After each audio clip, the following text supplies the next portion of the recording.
新皇登基，拜！吾皇万岁万岁万万岁！征战6年，彼时朝局动荡，朕不得不将玉儿藏在身后，不为人知。如今荣登大宝，也该将她接回来。诸位爱卿，朕欲不日接回皇后，谕你旨，筹备封后大典，待朕与皇后归来，普天同庆。陛下，您如今才刚刚登基，朝中更是百废待兴，何必要舟车劳顿，亲自来接玉儿？玉儿，我俩伉俪情深，你一直这么多年藏在朕的身后，一直支撑着朕，甚是辛苦。如今朕荣登大宝，岂能不亲自来接朕的皇后？玉儿姑娘，您是不知道，陛下登基后下的第一道旨就是接您回去举办封后大典，可见陛下对玉儿姑娘动情之深，日月可见呐。就你多嘴，回去牵你的马。哎，玉儿，你可愿和我一起共享繁华盛世？我愿意。救命啊！救命啊！给我站住！救命！好，老子打死你这个贱人！干什么呢？大人，救救我！怎么回事？大人，他是10里8乡的恶霸，想要强娶我，我费了好大的劲才逃出来。求大人救救我！求大人救救我！想干什么？新皇登基，朝堂初定，在这京城之中天子脚下，居然敢强抢民女！你们给我等着！姑娘，起来吧。谢谢大人，谢谢大人。陛下，此举不妥。玉儿，此话怎讲？我观这女子出身一般，倘若是将这金殿给她，可能会遭到他人嫉妒。不如将此信物给她，也可护她周全。这可是朕给你的，顾今启用就好。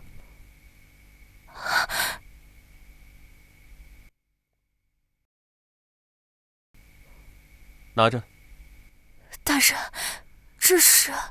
姑娘，陛下给你，你就拿着吧，这可是好东西。有了它，上京城今后无人再敢欺负你。谢谢大人。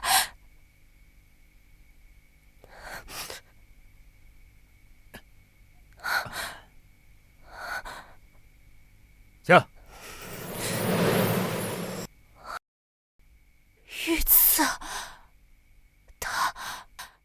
他是皇上。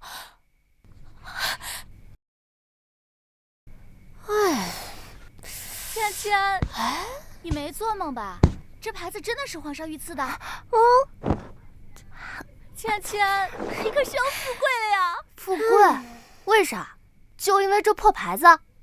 就因为这块牌子，我可是听说了，新皇登基后，第一道旨意就是举办封后大典。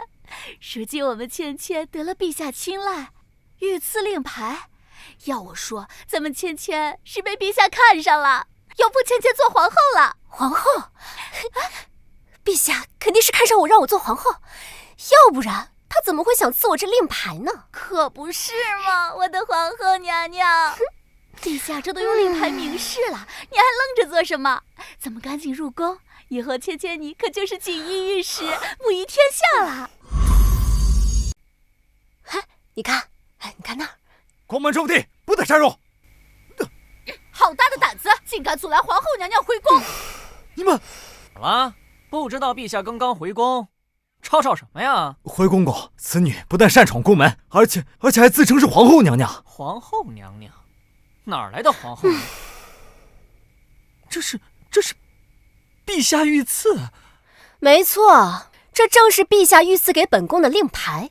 陛下刚刚登基，这令牌朝中只有冯征大将军有一块，而且陛下登基后的第一道旨意就是接回皇后，举办封后大典，莫非就是眼前这女子？哎呀，小人真是有眼不识泰山呐！没想到居然是皇后娘娘回宫，皇后娘娘千岁，这还愣着干什么？还不拜见娘娘？拜见皇后娘娘，皇后娘娘千岁。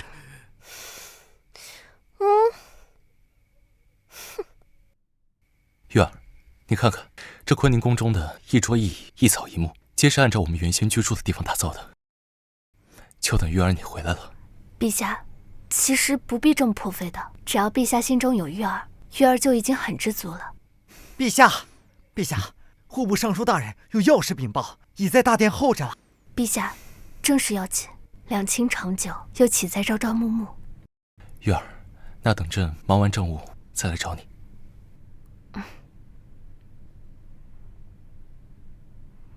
哎呦，这料子真软真细，可不是嘛！没想到咱们这辈子啊，还能穿上这么好的衣服。这都得感激皇后娘娘，要不是皇后娘娘貌美如花，被陛下一眼相中，咱们哪有今天？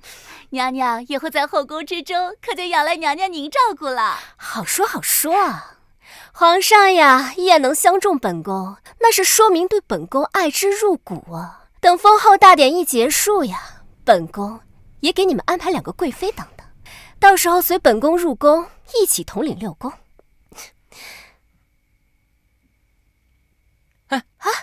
哎呀，娘娘，这是皇后娘娘的寝宫，可进不得呀。可笑，本宫就是皇后，这皇后寝宫，本宫为何进不得？回娘娘话，封后大典还未曾举行，按照我朝律例，娘娘只能暂住储秀宫，待大典完成后才可入住。你，切，这是何人啊？本宫的寝宫之内，为何会有别人在此？哎，娘娘使不得啊！狗奴才！本宫是陛下的皇后，就凭你也敢拦本宫？你好好在这儿给本宫候着，本宫倒要看看本宫的寝宫之中，到底是何人在此。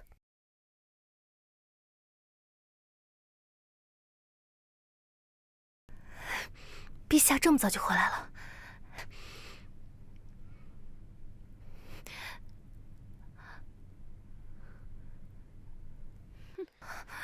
你们是贱人，竟敢擅闯本宫的坤宁宫！你的坤宁宫，你们到底是什么人？谁让你起来的？给我睁大你的狗眼，好好看看！站在你面前的可是我们大武国的皇后娘娘。你是皇后？这怎么可能？这怎么不可能？趁着皇后娘娘不在，擅闯皇后娘娘的寝宫，莫不是你想勾引皇上？不是这样的，这里明明是我的。贱人，不但擅闯皇后娘娘的寝宫，居然还敢有非分之想。娘娘，还请准许我撕烂她的脸。你们敢？此地乃是陛下亲赐我的住处，还请你们出去，否则后果自负。好大的口气呀，还后果自负？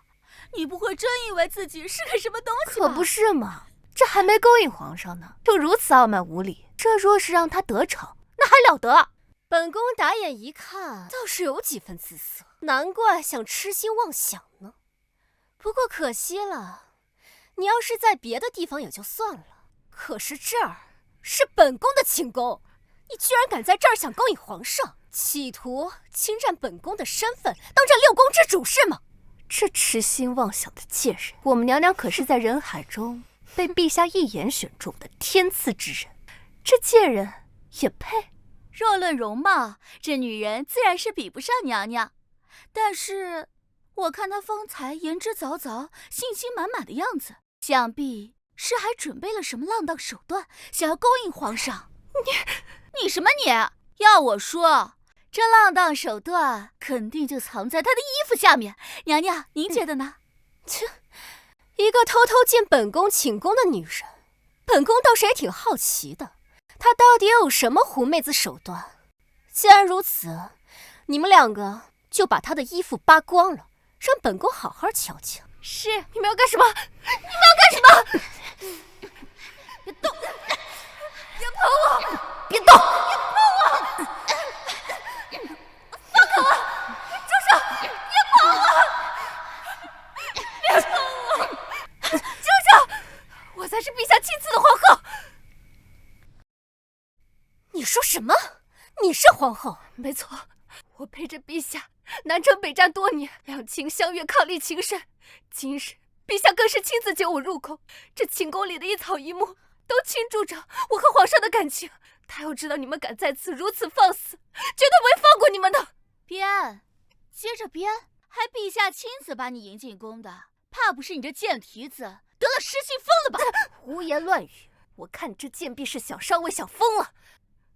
你看清楚了，眼前这位才是真正的大武的皇后娘娘，而你不过是一个满嘴假话的妾室。贱婢，你之前言之凿凿的，本宫还以为你有多大的能耐呢，结果呀，没想到你就是个痴心妄想、胡言乱语的小人。本宫对你太失望了。不过今天，本宫有的是时间陪你玩。你说你是皇后，那3天之后的封后大典，你也知道。当然，那是陛下为我所办。你这贱婢还真敢说！不亲。那你可有何证据？我没有。一个痴心妄想的冒牌货，哪里拿得出什么证据？不像我们娘娘，可是有陛下御赐的令牌。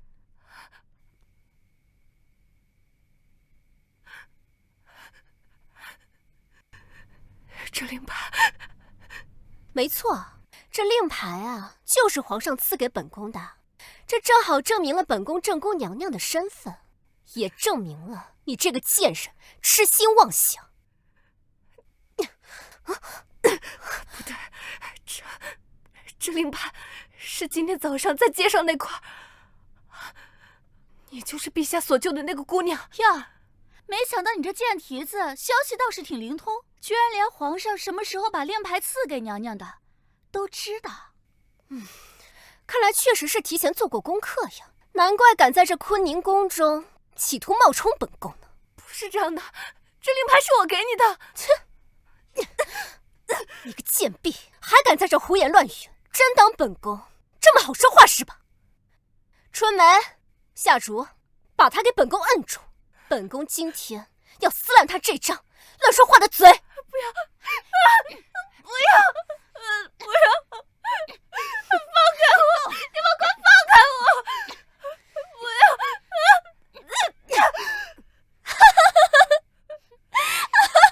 我没有说谎，这个令牌真的是我的。这个令牌的左上角有我的名字。名字？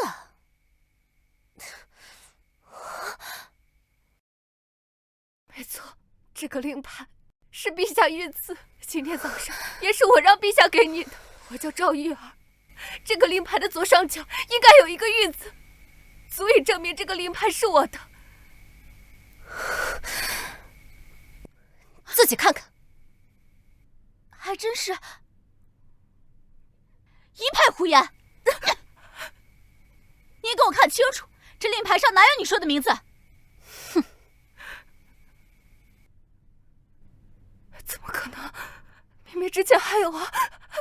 你这贱婢还敢抢！娘娘，这贱婢以你的身份擅长寝宫，还有你的身份去勾引陛下，如今这谎言都被戳破了，还如此僭越，当真是取死有道。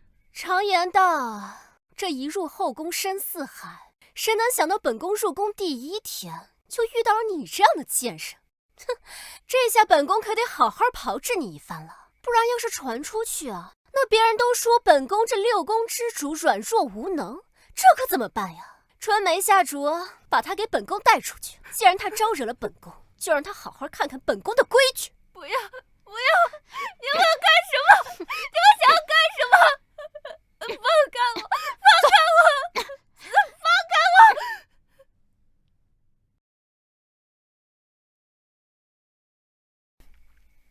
娘娘，您这是？魏公公，给本宫牵一匹好马过来。这个贱婢擅闯本宫寝宫，以下犯上，出言不逊，本宫要好好教教他规矩。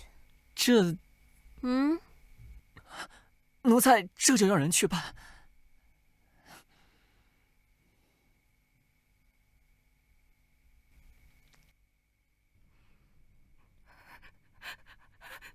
魏公公，这贱婢擅闯本宫寝宫，想来是对这后宫之地完全不熟悉，还劳烦魏公公带着这贱婢，好好在这后宫之地多绕上几圈，让她好好认认路啊！不要，松开我！你们要干什么？奴才遵旨。放开我！你们要干什么？走开我！别碰我！别碰我！走开！放开我！别碰我！不要！哼，这。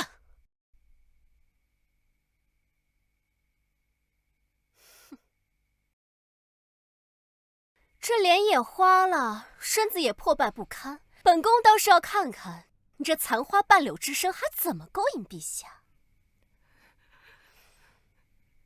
你会遭报应的，陛下他绝对不会放过你的。哼，本宫是陛下的皇后，待3日之后的封后大典一结束，本宫就要陪着陛下仰望山河，母仪天下去。可你呢？你只是一个最低贱的贱婢。陛下怎么可能会因为你这贱婢而怪罪本宫呢？简直是天大的笑话！陛下的生平，最恨心肠歹毒之人，又怎会与你仰望山河？今日之事，若是传到陛下的耳中，他必然会雷霆大怒，让你死无葬身之地！贱婢，还在胡言乱语！来人，掌嘴！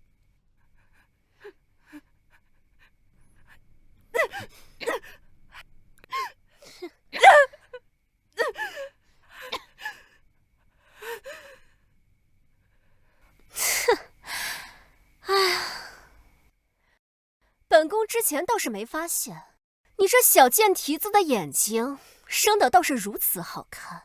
本宫啊，甚是喜欢。浪蹄子就是浪蹄子，脸花了，身子残了，还想用这双眼睛勾引男人。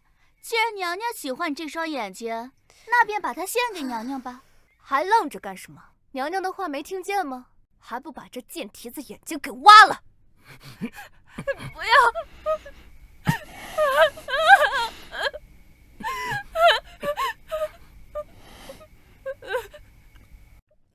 不要！不要！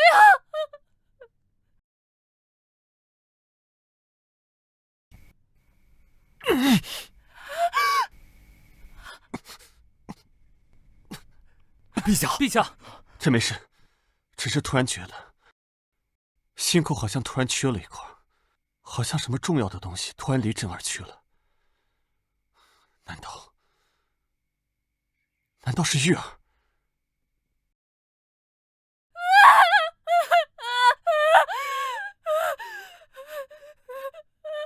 娘娘，您要的东西。哎呀，贱婢，瞎叫唤什么呢？本宫喜欢你的眼珠子，你应该感到荣幸才对。这女人哪懂什么感恩戴德？要我说，教训还不够。脸花了，身子残了，如今连眼睛也被挖了，这教训应该够了吧？是吗？娘娘还有什么吩咐？皇上刚登基，这教坊司应该很缺人吧？娘娘说笑了。就他如今这副脸花身残的丑模样，眼睛也被挖了，光顾教坊司的那些男人，哪个愿意碰他？不如把他扔到城南的乞丐窝，他们可来者不拒，正好碎了这狐妹子喜欢勾引男人的心愿。好，就这么办。陛下，玉儿如今这副样子，已经不能再陪你了，但至少玉儿的清白还能守住。这种感觉又来了，一定是玉儿出事了，不然朕怎会如此？玉儿，等着朕，朕这就来了。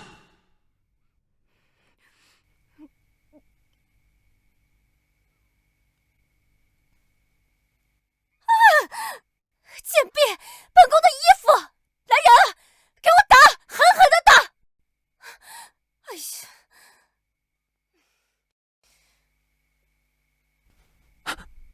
娘娘，他有失自尽了，死了？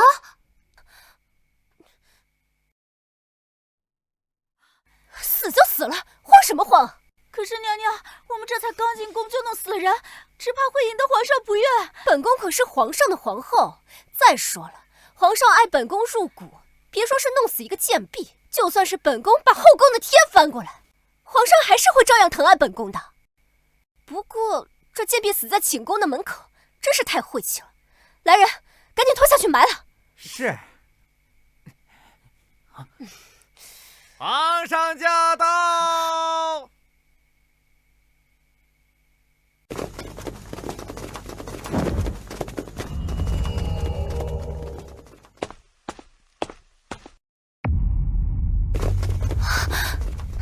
参见皇上。你们在干什么？老奴……皇上，芊芊终于又见到您了。你是何人？皇上，我是林芊芊啊，您不记得我了吗？林芊芊。大人，他是十里八乡的恶霸，想要强娶我，我费了好大的劲逃跑出来的，求求大人救救我！你给我过来！原来是你，换了一身衣裳，朕倒是没认出来。你为何会在此处？皇上为何会这般问话？难道是在众人面前有些话不便细说？是，皇上毕竟才刚刚登基，而我只是一介换喜女。即便皇上一眼就相中了我的容貌，爱我入骨，但在外人面前，这些话说出来，终究会让人觉得心皇轻浮。皇上，芊芊是感念皇上之恩，所以特意进宫报恩的。报恩？知恩图报，有心了。起来吧。果然没错，皇上只是顾及外人，实际上心中早就爱我难以自拔。谢谢皇上，这都是芊芊应该做的。刚刚真是吓死我了，我还以为娘娘的令牌是假的，原来是皇上没认出来啊！胡说八道！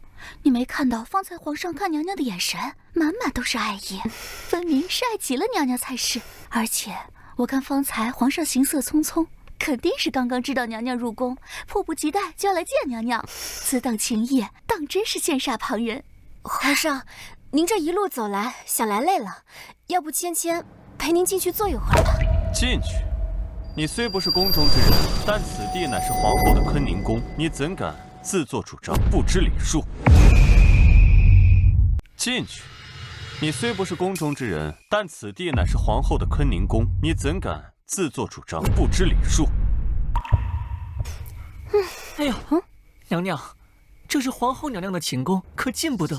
可笑，本宫就是皇后，这皇后寝宫，本宫为何进不得？回娘娘话，封后大典还未曾举行，按照我朝律例，娘娘只能暂住储秀宫，待封后大典完成后才可入住。朕在问你话，为何不答？回皇上，芊芊刚入宫，有些规矩还不懂，而且刚进宫心有点急，还请皇上责罚。罢了，这里是宫中，不比外面。看在皇后的面子上，这次算了，但下不为例。皇后，皇上，这封后大典还未举行，皇后之名，怕是不名正言顺吧？没想到玉儿连这种事都跟他们说了。也是，玉儿秀外慧中，又最注重礼数，倒是朕心急了。对了，方才看你们行色匆匆，所谓何事？回皇上，芊芊刚刚看到有一贼人潜入了坤宁宫，所以大人过来抓他的。没错没错，那人在此鬼鬼祟祟，想必是想对皇上不利。竟有此事？回陛下，确有此事。哼，朕新皇登基，本以为海内安平，再无纷争了，但没想到竟然还有人贼心不死，竟然潜到朕的后宫当中。是啊，芊芊也怕那贼人伤害皇上，所以才会在这坤宁宫中坏了规矩的。所幸一切都还来得及，没有让那贼人得逞。是啊，多亏皇后娘娘发现及时，否则后果不堪设想。皇后娘娘对皇上当真是一片真心呢。哦，是皇后发现的。也是，皇后秀外慧中，区区贼人，又岂能在她眼中遁形？没想到皇上对我的评价如此之高，爱我如此之深。本来入宫就弄死一个贱婢，还有些担忧。如今看来，有皇上的这般宠爱，别说是弄死一个贱婢，就算将她碎尸万段，谁又敢非议半句？不过这贼人既能潜入宫中，想必有些手段。他此刻人在何处？不过这贼人既能潜入宫中，想必有些手段。他此刻人在何处？是否有惊扰到皇后？皇上您放心吧，此人已经抓住了。我们都没有什么事情。没事就好。你们毕竟是女子，若是下次再遇到这种事情，大声呼救便好。这宫中到处都有守卫守护，而且也都是大将军亲自挑选训练的武士。下次再遇到这种事情，高声呼喊，他们片刻就会出现，来保护你们。没想到皇上居然如此关心我的安危。是我毕竟是皇上一眼相中的皇后，爱之入骨。我若是有所闪失，皇上定然心疼。谢谢皇上，芊芊知道了。此次呀，还多亏了诸位公公才抓住了那贼人，所以我们才没有呼救的。只是什么？只是我们抓捕的时候，那贼人反抗过于激烈，而且特别凶猛，我们下手重了些。皇上不会怪罪我们吧？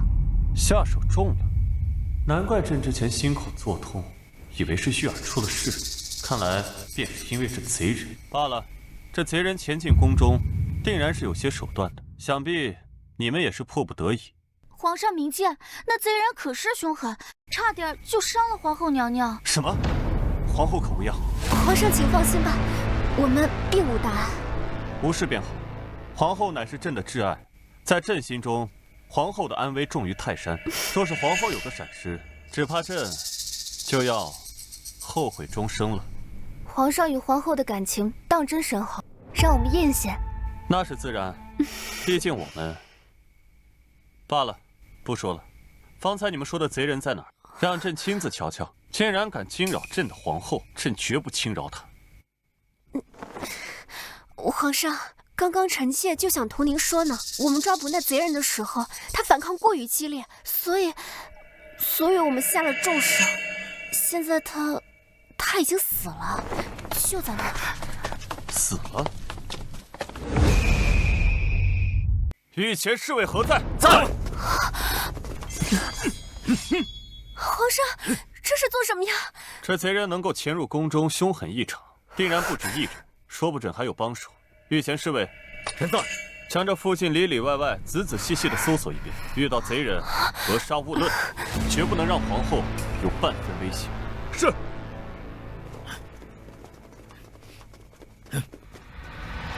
皇上对皇后娘娘当真是宠爱到了极致，连半点闪失都不愿意有。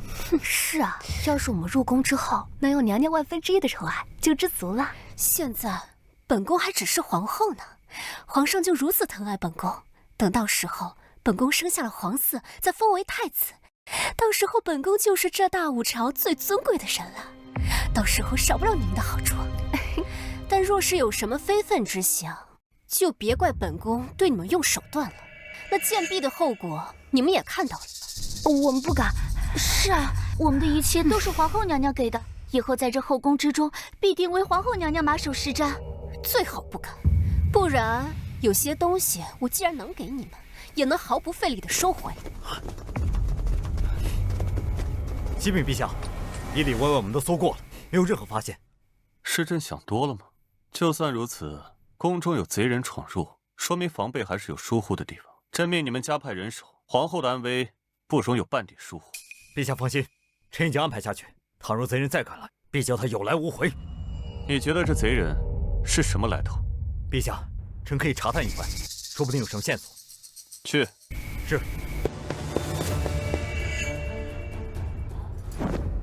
啊，陛下，这是……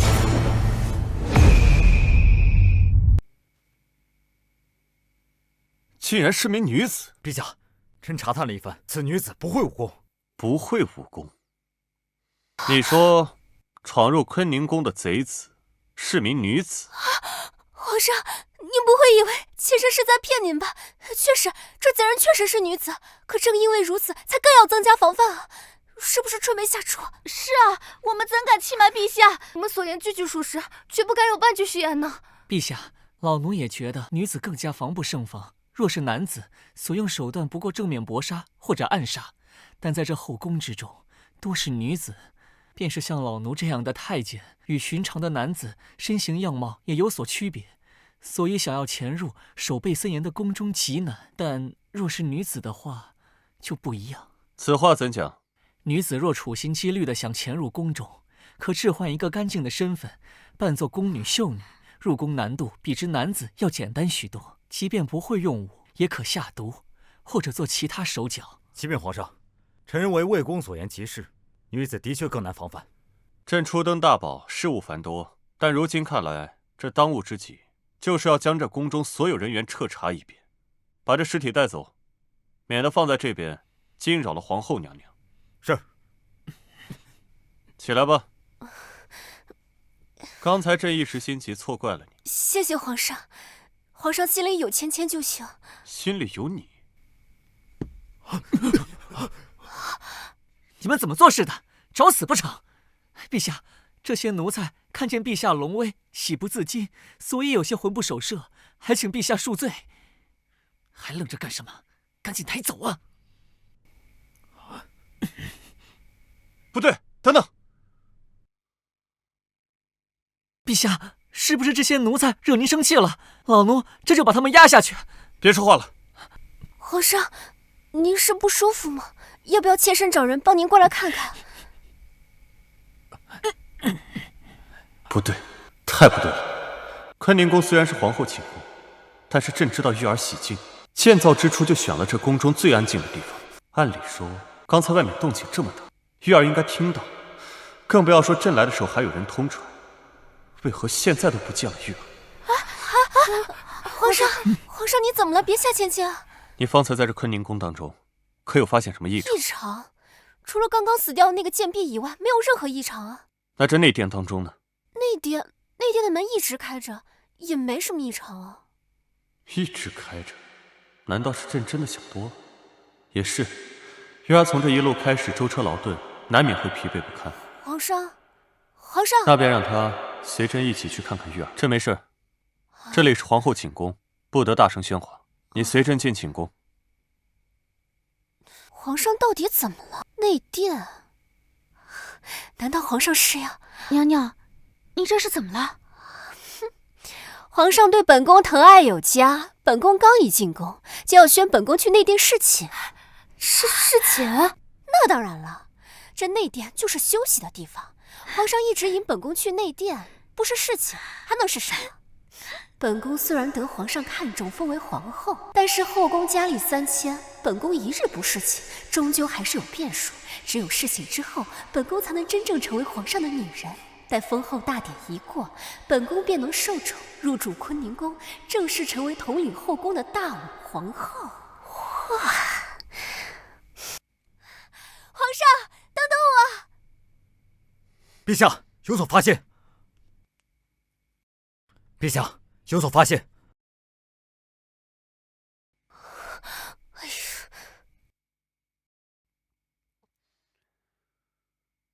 这是在哪找到的？在附近，周遭的血迹加上染血的布匹，似乎是什么？依臣经验所判断，这些血迹加上染血的布匹，应该是人被马匹突拽所致。虽说陛下宠溺本宫，那贱婢也无足轻重，但若是让陛下知道先前发生的事，必然会以为本宫心肠歹毒。如今本宫即将侍寝，封后大典可是近在眼前，这种时候可不能有任何差错。皇上，这东西好像是刚刚那贱婢留下的。哦，是啊，皇上，你是不知道那贱婢有多可恶。她被人发现闯入坤宁宫之后，也不知道从哪儿找来一匹快马，横冲直撞的。幸好魏公公就在门口，但是怕他伤了别人，就一直追到御花园才把他拿下。想来这血迹应该就是那会儿留下的。原来如此。陛下，想来那女子是训练出来的死士，想潜入宫中行刺，看行刺不成便要逃走。想必如此，搏斗时留下痕迹也在所难免。是啊，皇上，那女子想来就是一个欲行不轨的贼人，死不足惜的。是啊，皇上，那个贱婢可是冲撞了皇后娘娘，这样死那都是便宜她了。是啊，给她千刀万剐也不为过。好了，他胆敢擅闯皇家内院，虽然已是屈私有道，但皇后一向仁慈心善，这种话日后还是不要说了。是，皇上果然是爱极了本宫，只是宫外的一面便已经认定本宫相貌人品极佳。如此看来，隐瞒先前的事情，本宫算是做对了。不对，此事虽然现在隐瞒了下去，但是有人知道真相，终究是纸包不住火。看来以后有机会，他们二人，本宫也该想想怎么处置。不过当务之急还是……皇上，要不芊芊陪您去内殿休息休息吧？还有你们两个愣着干什么呢？还不赶紧去内殿收拾收拾？难道你们想皇上一进去就看到被弄得混乱不堪的样子吗？是。你说什么？玉儿的房间为何会混乱不堪？你说什么？玉儿的房间为何会混乱不堪？皇上，您发这么大的火干什么？还有玉儿，玉儿是谁啊？朕在问你话。玉儿的房间为何会混乱不堪？皇上，我……难道贼人闯入了玉儿的房间？不行，朕要立即去看看。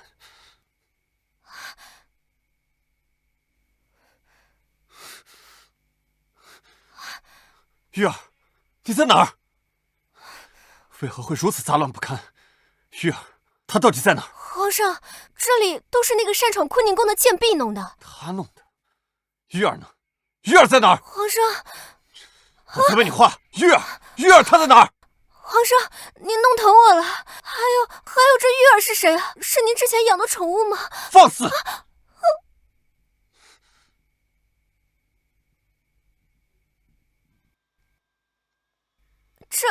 这应该是那个擅闯寝宫的贱婢弄的。贱婢？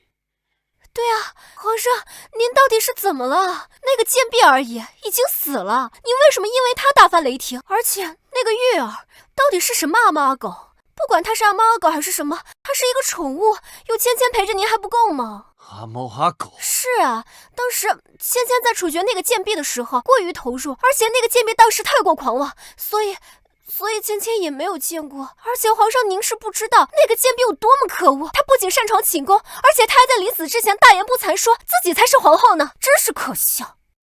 自称皇后？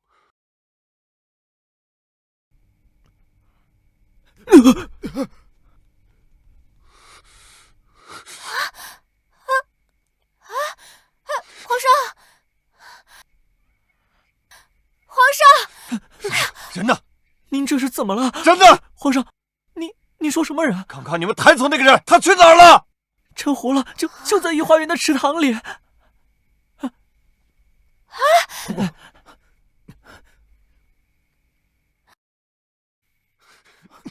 玉儿，起开！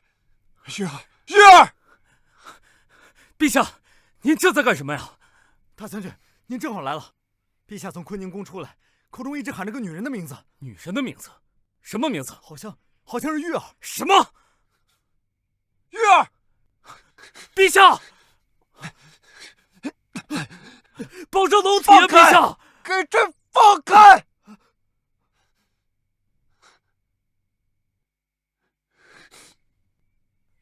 陛下！玉儿，陛下，玉儿姑娘她……玉儿，你醒醒！玉儿，陛下，人死不能复生，还请陛下节哀吧。胡说！我的玉儿不会有事。传太医！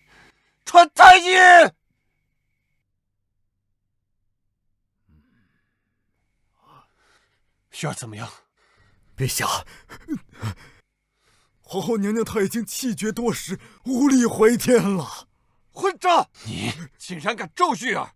我的玉儿绝对不会有事，一定是你这个庸医无法医治玉儿，一切都是你的托词和借口。若是你治不好玉儿，朕现在就斩了你！陛下，臣真的已经尽力了。陛下，就算您真的斩了太医，玉儿姑娘也活不过来啊！我觉得，您得先找出杀害玉儿姑娘的凶手，将其严惩，才能告慰玉儿姑娘的在天之灵啊！凶手？当时芊芊在处决那个贱婢的时候过于投入，而且那个贱婢当时太过狂妄，所以芊芊也没有见过，而且她还在临死之前大言不惭说自己才是皇后呢，真是可笑。是他！陛下，您知道是谁杀害了玉儿姑娘？风筝，随朕去坤宁宫，朕要杀了那个贱人！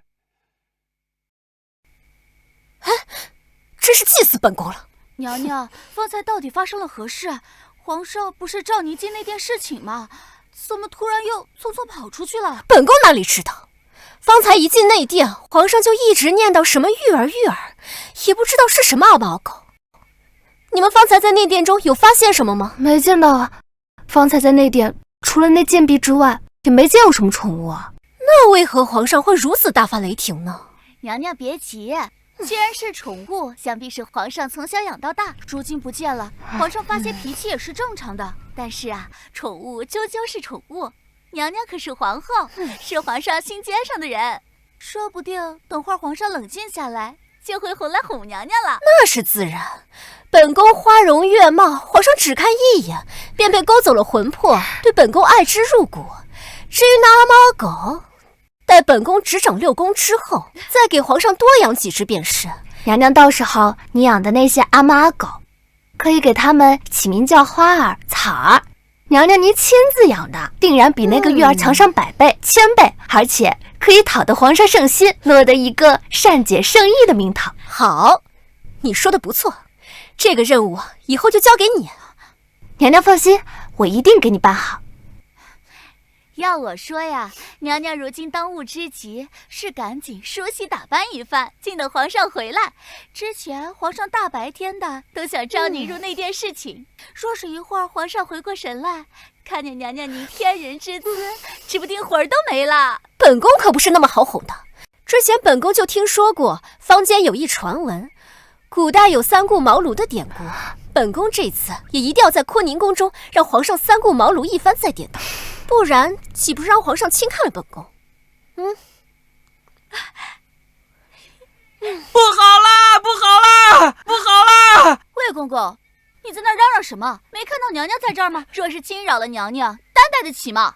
这都什么时候了，还什么担待不担待的，出大事儿了！大事，再大的事有本宫梳妆重要。哎呦，我的姑奶奶，您可别说了！您知道之前那挖眼身残、被您百般折磨致死的女子是谁吗？那个贱婢，她能是谁？不过是一个擅闯坤宁宫、想要勾引皇上的贱婢罢了。错了，都错了！那女子是皇后啊！狗奴才，你发什么疯？她就是个下贱的坯子，怎么可能是皇后？是啊，魏公公，你怕不是得了失心疯吧？皇后娘娘现在就站在你面前呢，你怎么称呼那个贱蹄子为皇后？你就不怕皇后娘娘凤颜大怒，治你个大不敬之罪？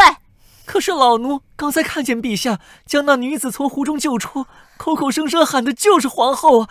而且老奴还听说陛下与那女子伉俪情深长达6年之久。这次陛下下旨筹备了封后大典，也是为了那女子所办。蠢奴才，你简直是找死！本宫可是皇上亲封的皇后，3日之后的封后大典也是本宫的封后大典。就她那样的下贱坯子，怎么可能是她？你要是再敢胡说的话，本宫就扒了你的皮！没错，魏公公，饭可以乱吃，话可不能乱说。娘娘可是有着陛下御赐的令牌，那令牌你也见过，非身份尊贵之人不能拥有。如果娘娘不是皇后，那皇上为何要赐下那块令牌呢？不过奇怪的是，那贱婢究竟是什么身份？明明都已经沉湖了，还引得皇上亲自去捞她。莫非她身份真的非同一般？哼，再怎么一般，不过是一个下贱的狐妹子而已。这后宫佳丽3000，多她一个不多，少她一个不少。本宫呀，可是皇上第一眼就看中的皇后，就她那样的下贱坯子，也配跟我比？娘娘说的对，这种下贱坯子就该配这种下贱的死法。她招惹谁不好，偏要招惹咱们娘娘。别说是杀她1次，就算是1000次、10000次，以她卑贱的身份，她也只能乖乖受着。毕竟咱们娘娘身份尊贵，在娘娘面前，她又算是什么东西？不要告诉本宫，你同情这个贱坯子。怎么会呢？我只是觉得她这么死太便宜她了，应该先进猪笼，再下油锅，最后千刀万剐。娘娘，您是没见到她挖眼睛时那卑贱的样子，嘴上喊着不要啊，实在惹得人好笑极了。你说谁好笑极了？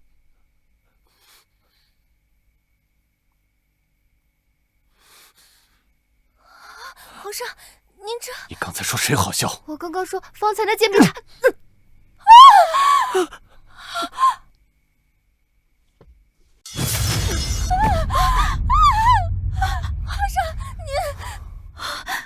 你说什么来着？皇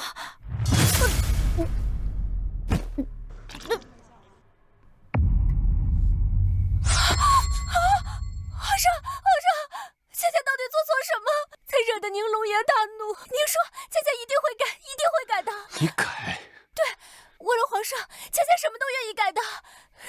上开心。那你能让他复活吗？他是谁？皇上，我不明白。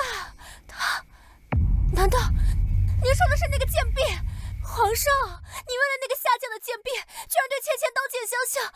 虽然确实是芊芊害死他的，可是毕竟是因为他要勾引你啊！贱人，你找死！皇上，芊芊知道错了，芊芊不知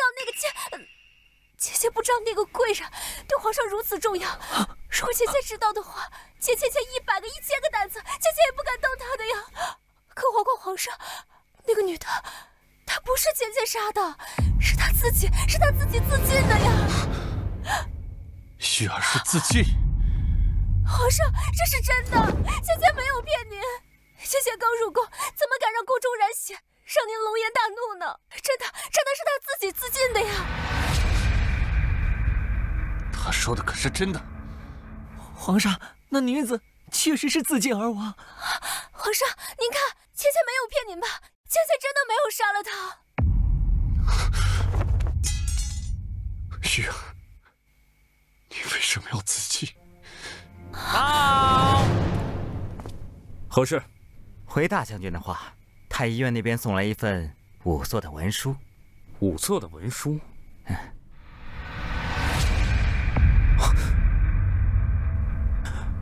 陛下，这是一份太医院关于玉儿姑娘的文书。玉儿有救了？不是，这是什么？陛下，经太医鉴定，玉儿姑娘生前遭受了非人的折磨，不但容貌尽毁，骨骼碎裂，甚至就连双目也被人活生生的剜去。你说什么？禀陛下，经太医院检验，皇后娘娘虽然是咬舌自尽而亡，但其脸上有多处伤口和刀伤，身上更是伤痕密布，骨骼碎裂程度达到了80%以上。更为重要的是，她的双眼不知所踪，根据伤口判断，极有可能是被人给生生挖去了。难道是？陛下有所发现。陛下！陛下！陛下！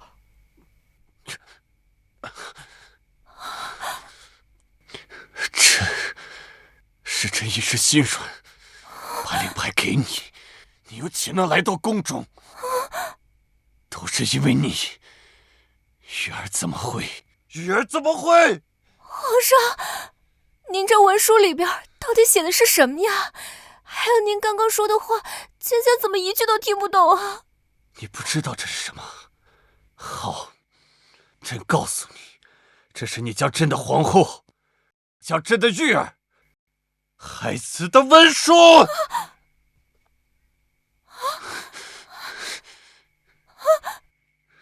这不可能！你的皇后是我呀！皇上，您还记得吗？您当初赏我这块令牌，如果您不是想要芊芊进宫做皇后的话，您怎么会赏芊芊这块令牌呢？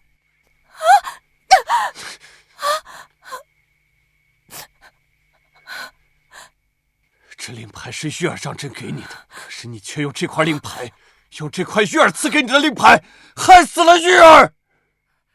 这个令牌是陛下御赐，今天早上也是我让陛下给你的。我叫张玉儿，这个令牌的左上角应该有一个玉字。不，这不可能！你的皇后是我才是你的皇后，你也配？朕的皇后只有一人，她叫赵玉儿，她是朕一生的挚爱。但是你如今却害死了她。皇上，芊芊真的知道错了。如果芊芊知道她是皇后的话，就算给芊芊1000个，哦不，就算给芊芊1万个胆子，芊芊也不敢动她1分1毫啊！说完了吗？说完了就该送你上路了。不，皇上真的不是我，皇上，是他们把皇后绑在马上拖拽，是他们挖去了皇后的双眼，逼死了皇后，都是他们。不是，是，陛下，老奴所做的一切，都是这个毒妇授意。你胡说！我胡说？毒妇，皇后脸上的伤，是因为你说她想勾引皇上，骑马拖拽，也是你说要教她规矩，甚至皇后的眼睛，也是因为你说喜欢皇后的双眼。陛下，老奴所言句句属实啊！甚至皇后之所以咬舌自尽，也是因为这个毒妇说皇后喜欢勾引男人，所以要将皇后送去乞丐窝，给那些乞丐享用。你说什么？所以皇后这才不堪受辱，选择了咬舌自尽。陛下，皇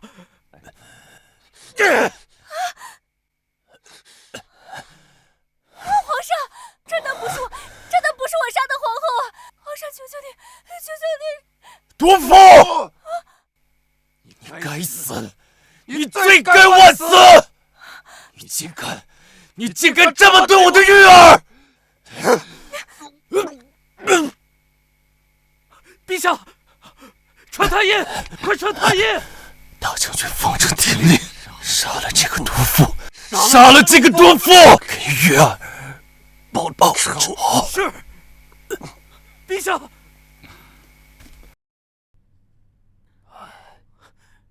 太医，陛下怎么样了？陛下晕倒，乃是急火攻心所致，虽然并无大碍，只是我用尽办法，陛下却迟迟未醒，只怕什么？只怕是皇后离去，陛下伤心过度，不愿醒来。陛下，玉儿姑娘杀了这个毒妇，给玉儿报仇。御前侍卫听令，把那毒妇带上来。放开我！你们放开我！我可是陛下御赐的皇后，你们不能这么对我！冯将军，您是冯征将军，您还记得我吗？我是林芊芊啊！您在街市上见过我的，您可以为我作证是不是？这令牌真的是皇上御赐给我的，我才是真的皇后！大胆毒妇，死到临头还在痴心妄想！大将军方正奉陛下口谕，斩杀毒妇，为皇后娘娘报仇！你不能杀我！我是皇后，我可是皇后！谁？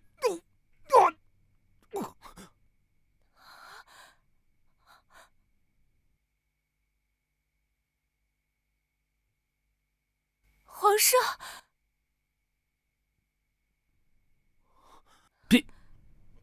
不对，你是陛下的胞弟荣亲王。没想到，堂堂冯大将军居然会将本王和皇兄认错。也是，本王乃皇兄胞弟，自然是一般无二。你与陛下也只有面容相似罢了。荣亲王，你不是被陛下贬出上京了吗？为何会在此出现？你可知这里是后宫，即便你是亲王也不得踏入。这些假事又是怎么回事？你居然堂而皇之的带入后宫，还敢射杀御前侍卫，难不成是想造反吗？本王造反？冯将军，你扣下的这顶帽子，本王可是接受不起啊。不过说到造反，本王倒觉得另有其人。什么人？远在天边，近在眼前。你胡说！我胡说？方才冯将军你都说了，这里是后宫，即便是我这亲王都不得踏入，而你不过是一介臣子，居然敢手持利刃在这后宫之中，对皇后刀刃相向，不是你造反，那又有何人？区区一个臣子，却携带刀刃在这后宫之中，对着皇后刀刃相向，不是你造反，那又有何人？造反？没错，就是他造反！我是皇后，他要杀我，他当然要造反！毒妇！冯征，皇后都说你是造反，你又有何话？她不是皇后，是害死皇后的毒妇！我奉陛下命令，在此诛杀毒妇，为皇后娘娘报仇！哦，奉皇兄之命。圣旨呢？没有圣旨，乃是口谕。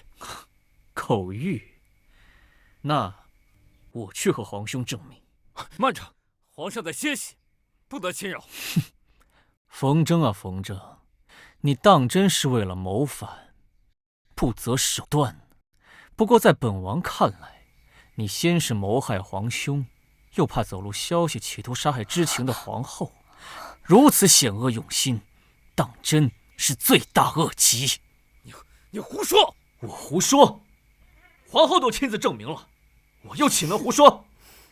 来人，将这企图谋害皇兄和皇后的乱臣贼子给本王拿下！是。你敢！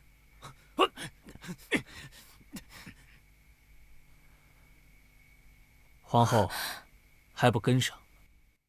哦，好。皇后娘娘，逆贼冯正已被拿下，皇兄如今也被安顿在养心殿。您大可放宽心，在这住下。你认我这个皇后？那是自然。难不成还有假皇后？当然没有，我就是真的皇后。是，您就是皇后，无论谁来，您都是我大武名正言顺的皇后。王爷，混账！没有看到我正在拜见皇后娘娘吗？皇后娘娘，下人不懂事，还请娘娘莫怪。不会的，不会。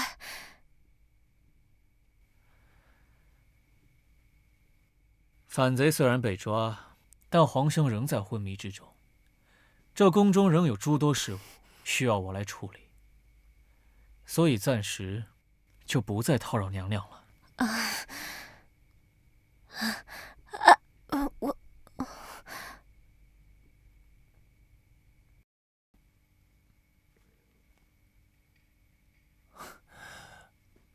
王爷，不过区区一个假冒皇后的换媳女，为何不直接杀了她？本王留着她自然是有本王的用处，她的愚蠢可不多见，本王自然要好好利用一番。属下不明白王爷您的意思。如今皇上昏迷不醒，冯真又被拿下，只要王爷将所有知情人都，岂不大事可成？大事可成？没这么简单。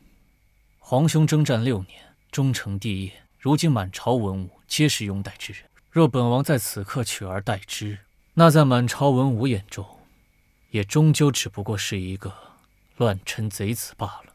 那王爷的意思是，要利用这个女人？不错，一介身份低贱的换媳女，却在宫中杀了皇后，又将皇兄气到吐血昏迷，这不是天赐给本王的机会吗？只要坐实了她皇后的身份，本王便可挟天子以令诸侯，等到时机成熟，便可取而代之。可是王爷，皇上他还只是昏迷，并未……这点放心，本王早就有所安排。他最亲信的冯征也被本王以谋逆罪下狱。那属下就提前在这里恭喜王爷。不急，区区一个皇后的身份还不够，也和本王的计划相左。那王爷的意思是，风雨欲来不惧之，就让它来得更猛烈些吧。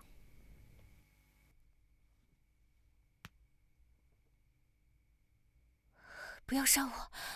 不要杀我！不要杀我！皇上，不要杀我！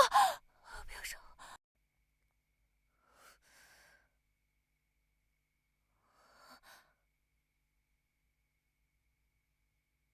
皇后娘娘，你这是怎么了？皇上，不，你是荣亲王，你怎么能擅自闯入这里？娘娘，本王自然是担忧你的安危，这才一直在外面守护。不过，娘娘这是怎么了？为什么听到你说皇上要杀你？没有，没什么。对了，荣亲王，你是有什么事情吗？若是没什么事情的话，还请出去吧，本宫要就寝了。本王的确要找皇后娘娘商量一二。你，好吧，荣亲王有什么事要与本宫商量，请说。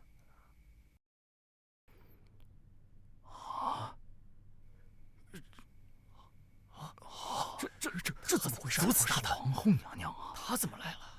皇后怎么来了？皇兄近日身体抱恙，无心处理朝政，但朝堂初定，朝中事务不可懈怠。现由皇后代替皇兄垂帘听政，皇后娘娘千岁。众臣拜。陛下怎么会突然抱恙啊？是啊，皇后垂帘听政，从古至今从未有过呀。曾经没有，日后可就未必了。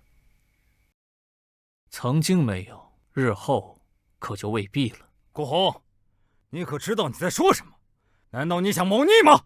放肆！本王的名讳也是你能直说的。不过本王知道韩大人对我大武，对皇兄忠心耿耿，此事就不与你计较了。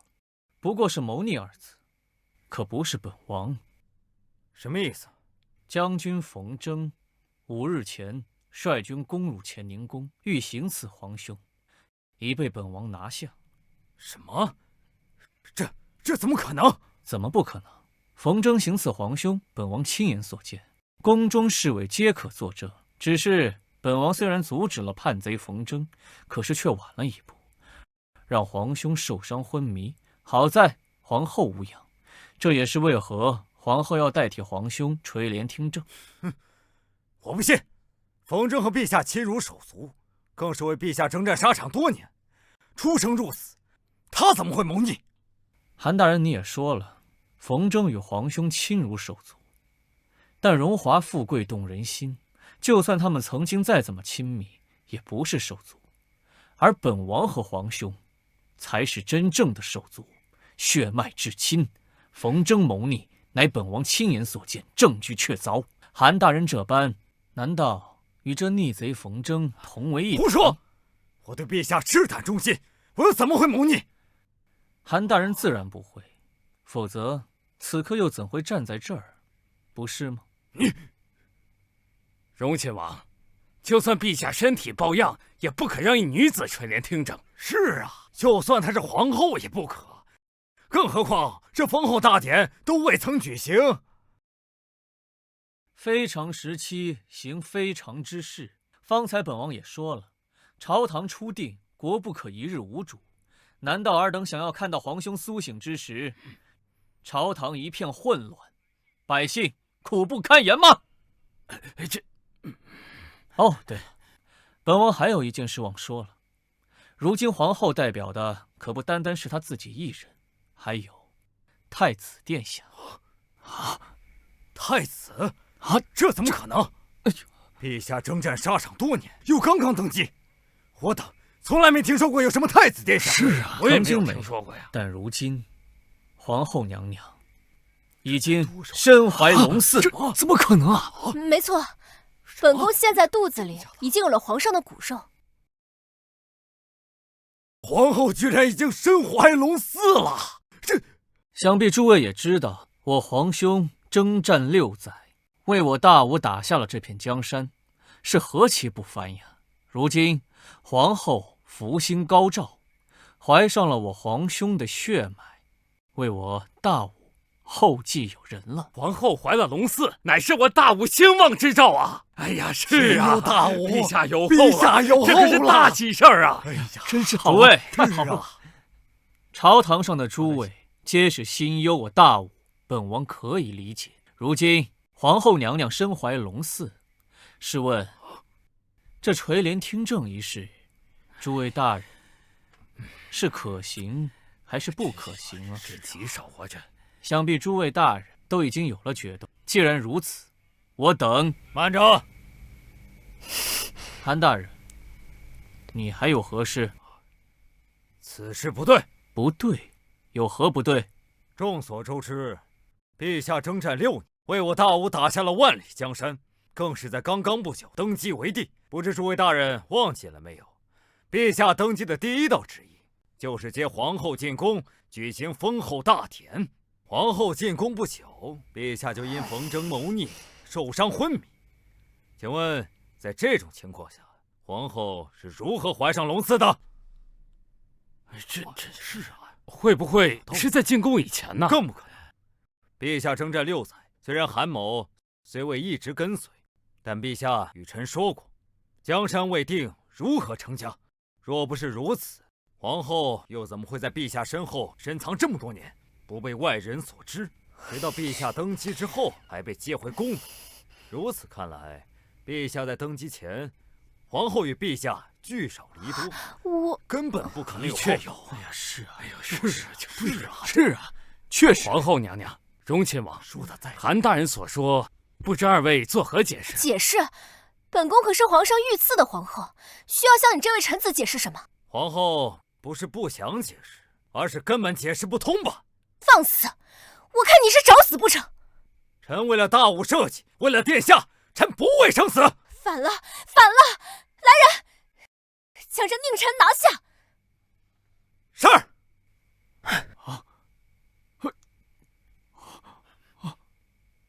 慢着，皇后娘娘息怒，韩大人心系大武，是为忠臣，罪不至此。韩大人，你方才的意思是对皇后娘娘身怀龙嗣一事心存疑虑？是又如何？不如何，只是本王有证据可以证明此事。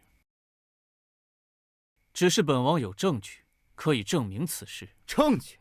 有什么证据？还请王爷拿出来，与诸位大人一观。不急，人马上就要到了。太医院众太医进殿。神医，大武第一神医来了。他怎么来了？薛神医来了。薛神医可是我大武第一神医，虽然已经年过古稀，但论医术，我大武无人出其右。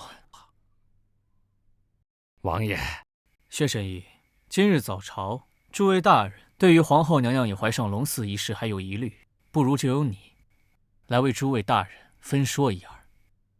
薛神医，您乃我大武第一神医，您此次前来是为诸位大人解惑。愿闻其详。皇后怀有龙嗣一事，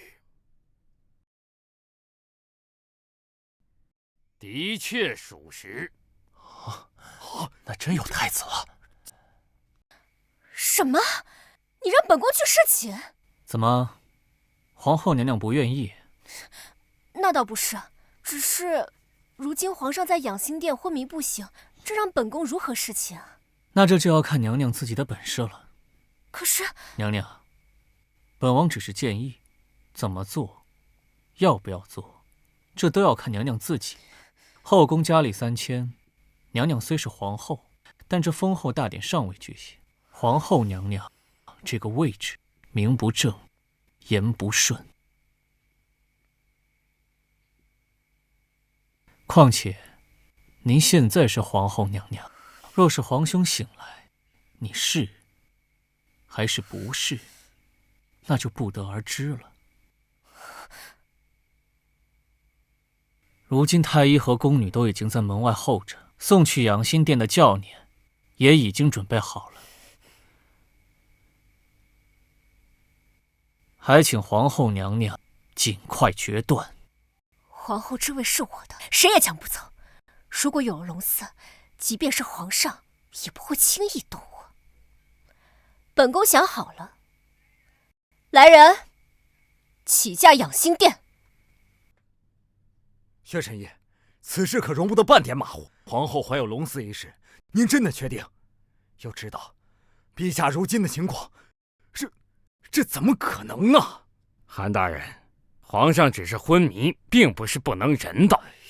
况且不久前，皇后进入养心殿侍寝，乃是我和诸位太医亲眼所见，事后也由我亲自诊断，皇后怀有龙嗣一事，绝对没有问题。皇后怀龙嗣一事，绝对没有任何问题。哎呀，诸位大人，还有什么疑虑吗？既然如此，皇后娘娘代替皇兄垂帘听政。皇后娘娘千岁，众臣拜。皇后娘娘千岁，千岁，千岁！众卿平身。王爷，属下实在是不明白，有什么问题，但说无妨。那贱婢明明是王爷您把她推上如今的位置，让她垂帘听政，可她得势之后，居然没有下旨让王爷您摄政，这明明就是没有把王延宁放在眼里。若是本王说这一切都是本王的安排呢？王延宁的意思，这是为何？王延宁让他得势，不就是为了挟天子以令诸侯，最后取而代之，成就帝业的吗？话是这么说，不过还是要讲究方法。本王且问你，他如今的身份是什么？自然是皇后。还有呢？还有，这属下不知。他还怀有龙嗣。龙嗣？不错，龙嗣。如今满朝文武之所以支持他，就是因为他身体里怀着皇兄的血脉。如今皇兄在昏迷当中，他的一言一行皆是代表着我那位受人拥戴的皇兄，不是吗？也就是说，无论这贱婢做了任何错事，最后都会归结在古月身上。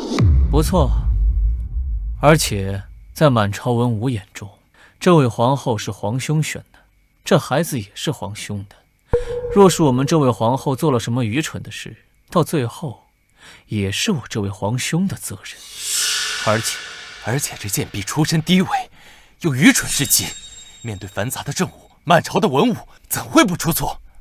不但会出错，而且会大错特错。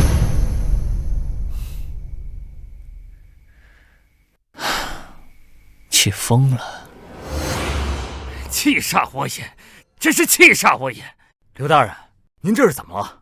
韩大人，您来的正好啊！您来评评理。近日恩科在即，我将各县乡试名册呈于皇后，挑选进京恩科的人选。可您猜他怎么说？他怎么说？皇后居然不看重科考成绩，而是以容貌取胜。他还说，容貌不佳者就不要进京，污了他的眼。不看成绩，看容貌，皇后怎么会这般离谱？陛下当年正是不拘一格降人才，这才让我等跟随其身后，甘之若饴。这些刘大人没跟皇后说吗？我怎么没说呀？您猜皇后怎么说？她说她就是因为样貌出众，所以才被陛下一眼相中当了皇后。这简直是胡闹！陛下最重人才，皇后她却……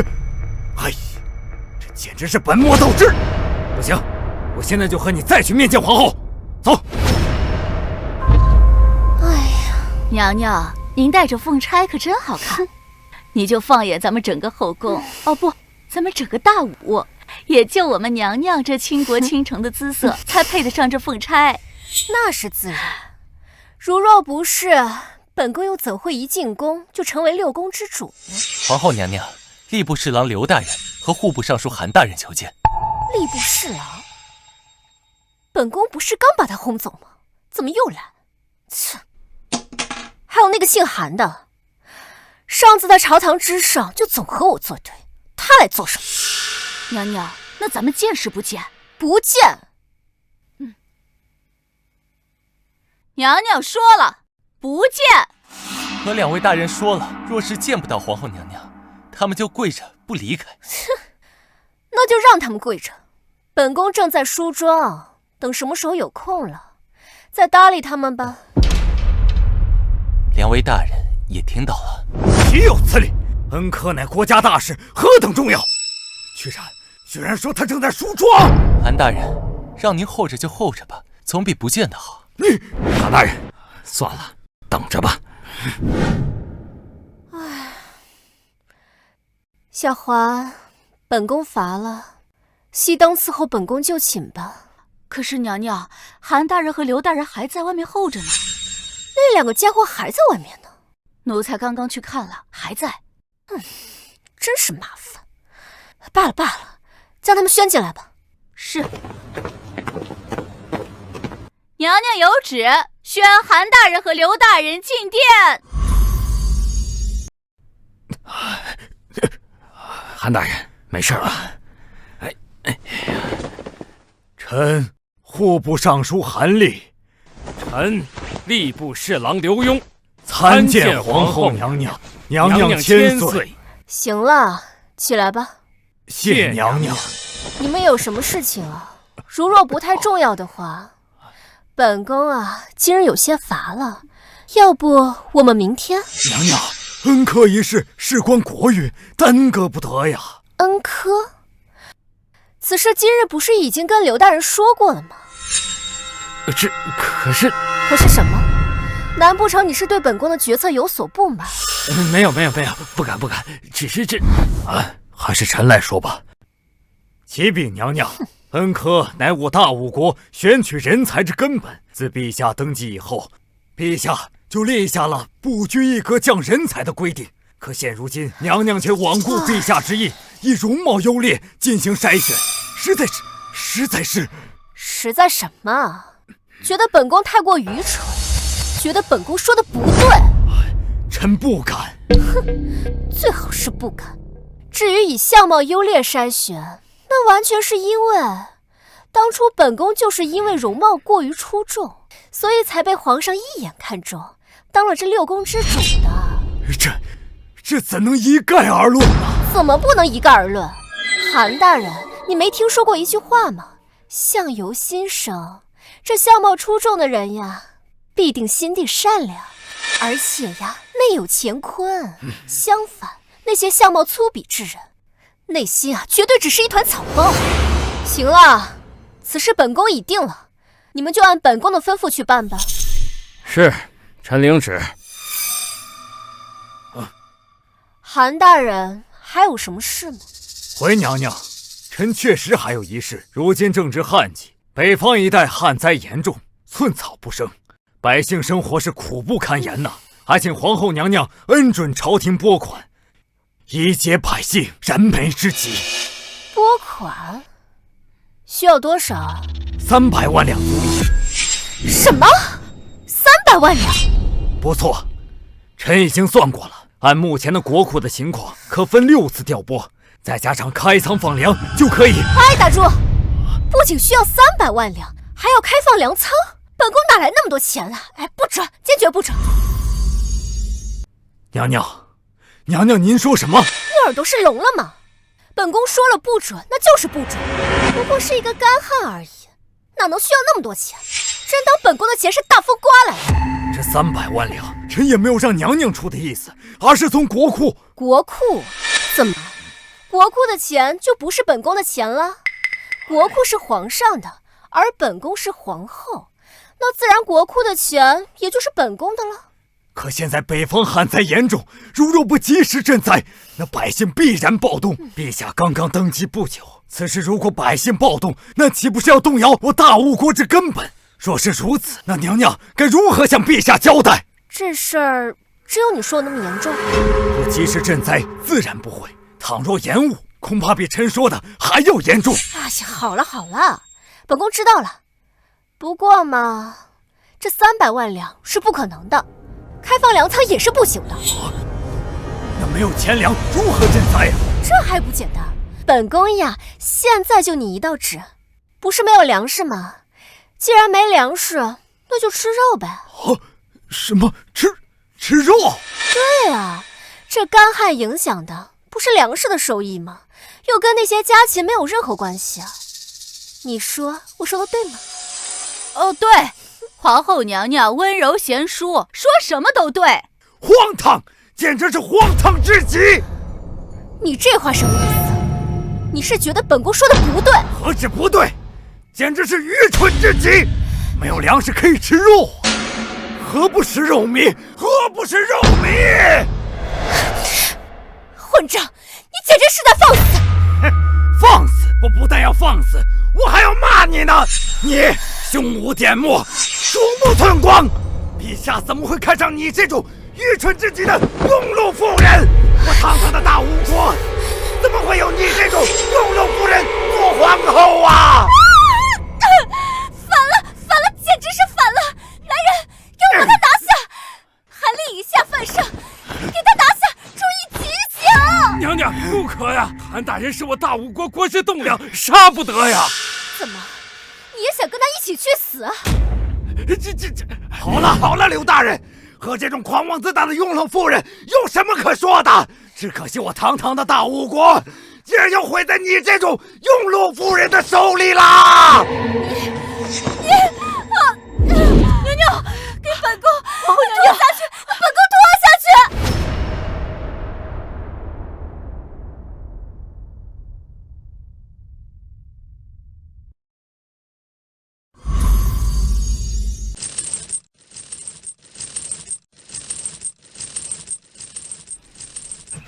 大人，委屈你了。您是韩立韩大人？冯将军，韩大人，您怎会至此？难道又是古红？冯将军，不是荣亲王，韩大人是因为惹怒了皇后，才被下狱至此，甚至3日后就要被处以极刑。皇后极刑，这到底怎么回事啊？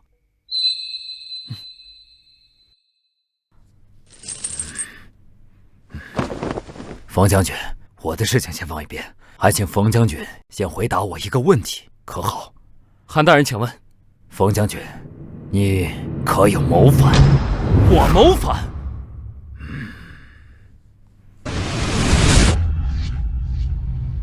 哦，原来如此。没想到如今的皇后是假的，真正的皇后娘娘早就被他们陷害，甚至就连陛下……是的，我也没想到，那毒妇不但没死，如今居然还敢堂而皇之的把持朝政，垂帘听政，简直是可恶！之前我就有所怀疑，陛下初登大宝，身体康健，怎么会突然暴饮昏迷？被贬出上京的荣亲王怎么会突然回京？而且更为重要的是，以陛下的英明神武，怎么会又看上那种庸碌妇人？陛下怎么会看上她呀？但古红可就不一定了。此话怎讲？古红，她先是偷偷遣返回京，然后趁着陛下伤心欲绝、吐血昏迷之际，带兵闯入后宫，将我拿下，同时又牢牢地控制住了昏迷中的陛下。这样一来，便无人知晓陛下的消息。其次便是剑指帝位，毕竟他的野心，韩大人不会不知道吧？可是现在就让我有些不明白，既然荣亲王的目标是帝位，那他为什么要将凌芊芊推上皇后之位，垂帘听政，而他自己自此就身居亲王府，足不出户，朝堂之事更是不再多问了。这便是他的聪明之处。陛下神威，我大武朝群臣谁人不服？他若趁着陛下昏迷，便立刻着手谋逆，别说你我，满朝文武谁都不会答应。于是他便打出了凌芊芊这张牌，利用那妇人的愚蠢。不错，凌芊芊心肠歹毒，但终究出身市井，只知贪图享受，不懂政事。有如韩大人这般的国之栋梁，在他心里居然还不如一个白金面首重要。北方身处旱灾的百姓，在他心里居然还不如他的锦衣玉食重要。长此以往，怕是我大武上下必然会怨声载道啊！到时候他古红便会以救世之姿出现，便可一呼百应拿下凌芊芊。如此一来，韩大人觉得大局会怎么样？那古红必然会借势称帝。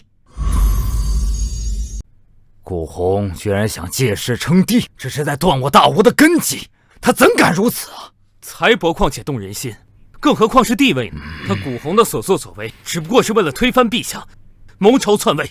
到时候我大武的根基如何，百姓如何，跟他何干呢？可是冯将军，难道我们就在此坐以待毙？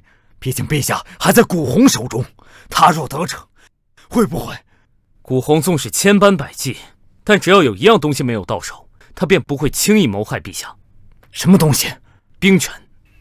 王爷，您果真料事如神，那贱婢果然如您所说，将一切都搞砸了。哦，是吗？王爷，吏部侍郎为恩科一事，特意去找过那贱婢，谁曾想那贱婢竟然说出相由心生，恩科当以貌取胜这等荒谬言论。还有韩立韩大人找他去讨要北方赈灾的钱粮，结果那贱婢一句何不食肉糜，引得韩大人当场怒斥他为忧禄妇人，要毁了大吴。更是被那贱婢直接打入天牢，3日后问斩。这团火终究还是烧起来了。不过万事俱备，只欠东风。王爷一语何为？韩大人是我大武朝堂的中流砥柱，如今锒铛入狱，明日就要即刻问斩。等明日，想必有些人便按捺不住了吧。我记得当初我们在救凌芊芊的时候，备了一部险棋。自从王爷助那贱婢垂帘之后，就在王府足不出户，那贤棋倒是一直在那贱婢身边，未曾动过。既然如此，那就动一动吧。有事启奏，无事退朝。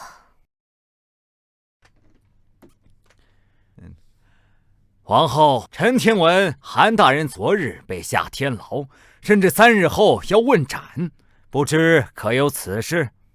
哼，刘大人倒是多嘴啊，不错，确有此事。皇后可知道，韩大人乃是我大武国之柱石，此等人物怎能如此草率处置？草率？哼，那个姓韩的居然敢在本宫面前辱骂本宫，本宫一直好言相劝，他却一直不依不饶，本宫这才将他下狱。你说这是草率？韩大人身为户部尚书，执掌我大武财权民生，北方旱灾，韩大人请旨赈灾，何来狂妄之说？倒是皇后娘，您那一句何不食寿糜，简直就是贻笑大方啊！大胆刘墉，本宫心地仁善，昨日并未怪罪于你，今天你竟敢在本宫面前放肆，你是想死不成？君子有所为，有所不为。诸位，昨日韩大人一事，我因心中恐惧，并未多说。回去之后，我日思夜想，心中有愧。今日我决定不再后退。皇后若能为韩大人仗义直言，我这条命你拿去又何妨？好啊，简直是找死！来人，慢着！皇后，刘大人官拜吏部侍郎，乃是陛下亲封。皇后虽然垂帘听政，但要想取刘大人性命，可有问过陛下吗？大胆！皇后既然说臣大胆，那臣就再斗胆一回。臣恳请皇后恩准臣等面见陛下。恩准臣等面见陛下。皇上身体抱恙，尔等又不是不知道。我等心系陛下安危，皇上既然身体抱恙，那我等更要去面见皇上，聆听圣意了。再说，皇上在未登基以前，便与我等感情深厚，朝夕相处。想来这么多日不见，陛下对我等臣子也甚是想念。不错，尤其是韩大人，乃是陛下当初三顾茅庐请出山，败在陛下麾下。如今只因为几句不平之言，就身陷囹圄。我们正好想问问陛下，此事是否公正？该死，这群混账小见皇上！这种时候，本宫怎么能让你们见？虽说皇上现在昏迷不醒，但终究不是什么大伤，终有醒过来的时候。万一他醒过来被这些人见到，说了什么，那本宫岂不是……哎，皇后，不知陛下何在，是否苏醒？皇上自然还没醒过来。那我们可否去看望陛下？皇上未曾苏醒，怎能如此随意看望？是吗，皇后？究竟是陛下没有苏醒，还是已经被娘娘软禁，甚至不想让陛下醒来啊？本宫……皇后，面对我等的质疑，娘娘为何不正面回应？你到底在隐瞒什么？娘娘别怕，您难道忘了，你手中可是有陛下御赐的令牌在身啊？令牌？是啊，这令牌珍惜无比，象征着陛下的宠爱。手持令牌者，更是如陛下亲临。整个大武国也就只有2块，一块在您这儿，一块在已经谋反被拿下的冯真大将军那儿。奴婢听闻，当年非常时期，冯将军仅仅手持此令牌，就如虎符一般，调动了100万大军御敌呢。啊！你是说，这东西能调动100万大军？快拿走，出宫调兵，帮本宫除掉这些乱臣贼子！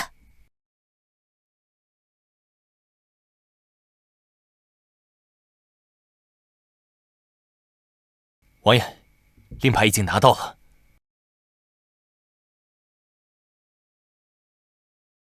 事情办得不错，有了此物，本王的筹码算是集齐了。王爷，其实何必如此麻烦？只要您让那贱婢交出这令牌，他岂敢不给？蠢货！若是当初就让他交出来，即便他再蠢，毕竟对本王有所防备，本王又如何能看到如今的好戏？那接下来是不是该……本王这位皇兄已经睡得够久了，是时候让他永远睡下去。王爷，这宫中那位该如何处置？那个蠢女人，让她继续折腾吧。反正本王集结大军还需要些时日，待到时机成熟，集结大军完毕便好。那然后呢？之后，那就不是你该操心的事儿了，不是吗？哎呀，还要等到什么时候？哎呀，不知道呀。如此之久，这怎么也没有个结果。那个贱婢拿了本宫的令牌，为何还没有调来兵将？时候啊！你如此拖延下去还有什么意义？难道真如猜测的那样，陛下已经被你软禁，甚至遭遇了不测？放肆！本宫可是皇后，岂会如此？那为何不让我等去面见陛下？本宫，那是因为皇上抱恙，本宫垂帘听政，执掌大权，本宫自然想做什么就做什么。尔等不过是些狗奴才，也敢指手画脚对本宫？你们若是再敢忤逆本宫，本宫就叫人把你们全都拖出去斩了！都斩了？皇后怕不是忘了吧？虽然臣只是一介文弱书生，但朝中在座的各位可有不少军中将领，他们跟随陛下南征北战，立下了无数汗马。皇后若是敢动他们，你就不怕军中哗变吗？那贱婢去了这么久，想来调派的兵士已经在路上，只要有令牌在手，便如同虎符。加上皇后的身份，军中之人肯定会听本宫的。既然如此，那本宫便先杀了你这条老狗，杀鸡儆猴。可笑，本宫乃是皇后，皇上不在，这大武王朝便是本宫的，本宫想做什么就做什么。来人，御前侍卫何在？在。给本宫将这群乱臣贼子拿下，谁若敢反抗，格杀勿论。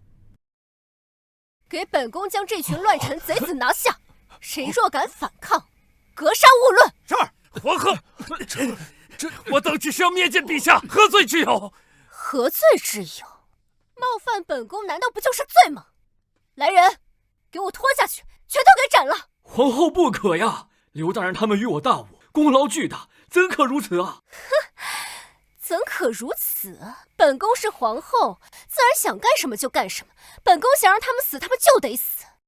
不过你这么一提醒啊，本宫倒是觉得如此让他们死太过简单。你到底想怎么样？这些人都想要忤逆本宫，就算是死了一个刘墉，还有其他人站出来。本宫既然要杀鸡儆猴，那就该好好炮制一下，让他们知道得罪本宫的下场。来人，给本宫将他们的衣服全都扒了！慢着，本官乃是陛下亲封的吏部侍郎，你就算身为皇后，安敢如此辱我？刘大人乃我朝3品大员，当众扒衣，简直奇耻大辱，还请皇后三思啊！三思？本宫可是皇后，就你这样的狗奴才，也配让本宫三思？你，御前侍卫，还愣着干什么呢？给我扒！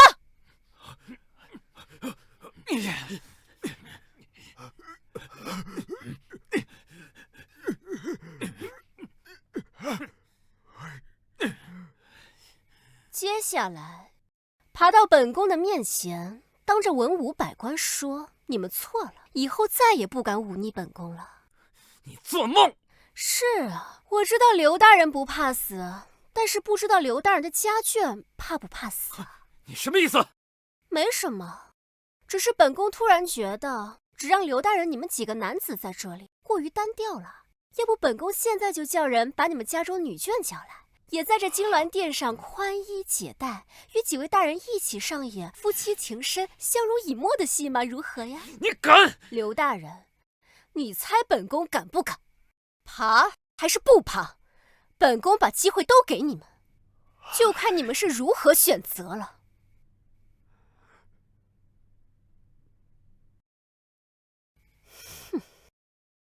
好，我爬。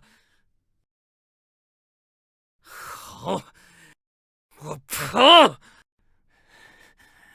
怎么，哑巴了？我错了，我再也不敢忤逆你了。本宫是谁呀？我再也不敢忤逆皇后了。那你呢？我错了，我再也不敢忤逆皇后了。看到没？看到没？这才是你们这帮狗奴才应该有的态度。你们胆敢忤逆本宫，纵然知道错了，死罪可免，活罪难逃。来人，将本宫的打臣鞭呈上来。皇后，刘大人他们知道错了。知道错的又如何？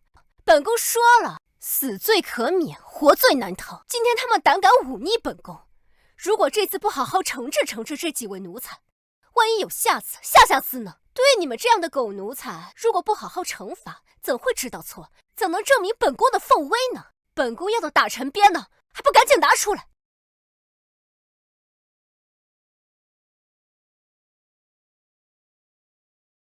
你们给本宫将他们都按住。这打臣鞭啊，专打佞臣。这第一鞭打的就是无知无畏、不遵本宫旨意。大人，这才第一鞭就受不了了，第二鞭抽的是你们不分尊卑，胆敢忤逆本宫，要挟本宫。这第三鞭嘛，本宫倒是还没想好理由。不过本宫是皇后，是主子，你们呀只是本宫的狗奴才，打狗还需要理由吗？你真是废物！这才第三鞭就都受不了了，就凭你们也配站在这朝堂之上，也配做我大吴国的贤臣？本宫都替你们害臊！皇后，尤大人本就是文官，又怎能……怎么，你替他说话，也是想尝尝这打臣鞭的滋味？这样才对嘛！你们呀，不过是我大吴国养的狗奴才，说的好听点叫忠犬，说的不好听点啊，就是一条条上不得台面的小狗。既然作为狗，就应该知道尊卑，就应该知道谁才是主人。废物，都是一群废物！那个贱婢拿本宫的令牌到底去了何处？为何现在都没找到？娘娘，您息怒，奴才让人都找遍了，那差点把上京都翻过来，可就是一无所获呀。您说，他现在是不是不在上京了？切！该死的贱婢，竟敢拿本宫的令牌私逃！哼，别让本宫逮到，否则定将他千刀万剐！对，皇后娘娘说的对。殿试，您还去吗？殿试？什么殿试？是恩科殿试。您忘了上次您让刘大人按照相貌给您选取人才。安科呀，本宫想起来了。既然如此，就让他们将人叫到这景仁宫来吧。这皇后娘娘，这不妥吧？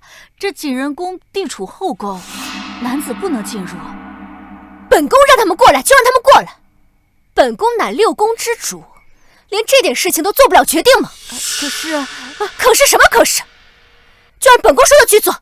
是，奴才这就去。这后宫本是男子的禁地，怎可在此殿试？嘘，莫不是忘了刘大人？皇后娘娘驾到！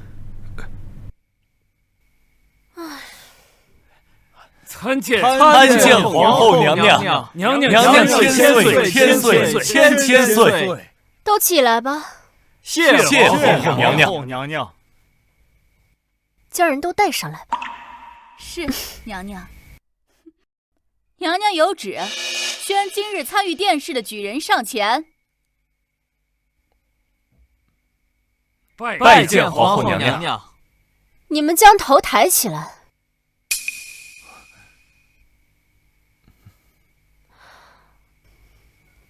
不错，看来刘大人这次倒是遵从了本宫的旨意。你叫什么名字啊？回娘娘，学生赵乾，江南人士，寒窗苦读10年，如今……哎呀，打住！本宫不想听这些。那娘娘，您对什么感兴趣？说说你擅长什么呀？在下擅长书法、论道，还有……你擅长唱曲儿吗？皇后娘娘，您说什么？本宫问你，是不是擅长唱曲儿？唱曲小道，我等读书人岂能沾染？简直有辱斯文啊！唱曲儿都不会，还敢来本宫面前殿试？来人，将这庸才轰出去！来人，将这庸才轰出去！岂有此理！殿试不公，走！殿试不公啊！慢着，你刚说什么？皇后娘娘，我大武殿试向来都是以文才取材的，岂能靠这唱曲小道？皇后此举太不公平了。你说的确实很有道理。那这样就不把你轰出去了，直接拉下去把他斩了。皇后，你岂能如此？岂能如此？本宫是皇后，贵为六宫之主，自然想怎样就怎样。至于你们，娘娘，我会。我会上去。你会？上前来，让本宫好好瞧瞧。是。娘娘，我……哎呀，这也太丑了吧！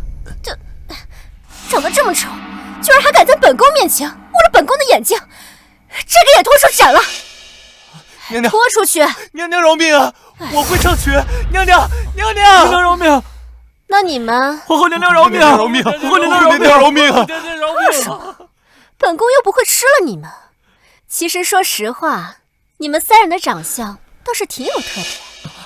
有特点？皇后娘娘，那他们3位可否定为3甲？3甲？那是什么？回皇后娘娘的话，所谓3甲，便是本次殿试的前3名，分别为状元、榜眼和探花。3甲确立以后，便会放榜通告百姓，然后再分别为他们3人设立官职，然后再……哎呀，不用那么麻烦。那娘娘的意思是，这3人的相貌，本宫甚是喜欢，要不将他们阉了，在宫中做个太监？什么？这简直就是荒谬！这3人虽然是以相貌取胜进入殿试，但也是经过村试、乡试，层层脱颖而出，10年寒窗饱读诗书之辈，怎么能如此对他们？若本宫定要如此呢？刘大人，你怕是忘了上次的教训了。你，还有你，没听到本宫说的话吗？还有你，刚刚本宫说话你没听见吗？臣这就安排。拖下去。皇后娘娘饶命！我们不想见太监。皇后娘娘，殿试的举人都已经阉了，接下来该怎么办？接下来？什么接下来？文科就是为我大武选拔人才充官员，总不能让这帮阉人也去当官吧？你的意思是，我大武现在无人可用了？是啊，娘娘，陛下在外征战6年，如今才刚刚登基，朝堂百官空缺人数众多，所以才开恩科选拔人才。如果要是再没人的话，很多政事都没法展开呀。是啊，不就是人才吗？本宫自有办法。下去吧。是。哎呀，你看，哎呀，真是第一次来呀！怎么没搞错吧？芊芊她真的住在这宫里啊？不会错的。咱们芊芊如今呀，可是皇后，她说是，那就一定是。我早就说芊芊这丫头有出息，没想到她现在已经是皇后了。别瞎说话，什么叫丫头啊？咱们芊芊啊，现在可是皇后，要尊称娘娘千岁。哎呦，你瞅我这张嘴，千岁，娘娘千岁。对呀。行了，别在这儿杵着了。没看信里说吗？朝廷如今呀，急需人才。芊芊喊咱们过来，这是要让咱们当大官啊！快，走，赶紧进宫去吧！走！哎呀，真气派呀！啊，这么豪华呀，这豪华的、气派的，这是金子，这不会是金子做的吧？真是金子做的吗？我要掰下来一块带走。哎，你看那些摆件也是金子做的吧？哎呦，都是金子！快，拿，随便拿。我们芊芊如今可是皇后，我想拿什么拿什么。哎呦，快呀！什么人怎敢擅闯这金銮殿？都给我拿下！大婶，这怕什么？我们可是皇后的人，是皇后喊我们来做大官的。你们敢动我们一下试试？皇后的人，这……怕了吧？我们可是皇后的人，不是你这种小东西可以得罪得起的。马上要上早朝了，你们在干什么？刘大人，您来的正好。这些人说他们是皇后的人。皇后的人？他们？这谁啊？你又是个什么东西？刚刚说我们什么呢？本官乃是吏部侍郎。侍郎？还五郎呢？很大吗？俺听过侍郎，好像是个很大的官嘞。那又怎么样？我们芊芊现在可是皇后，她再大还大得过皇后。那倒也是。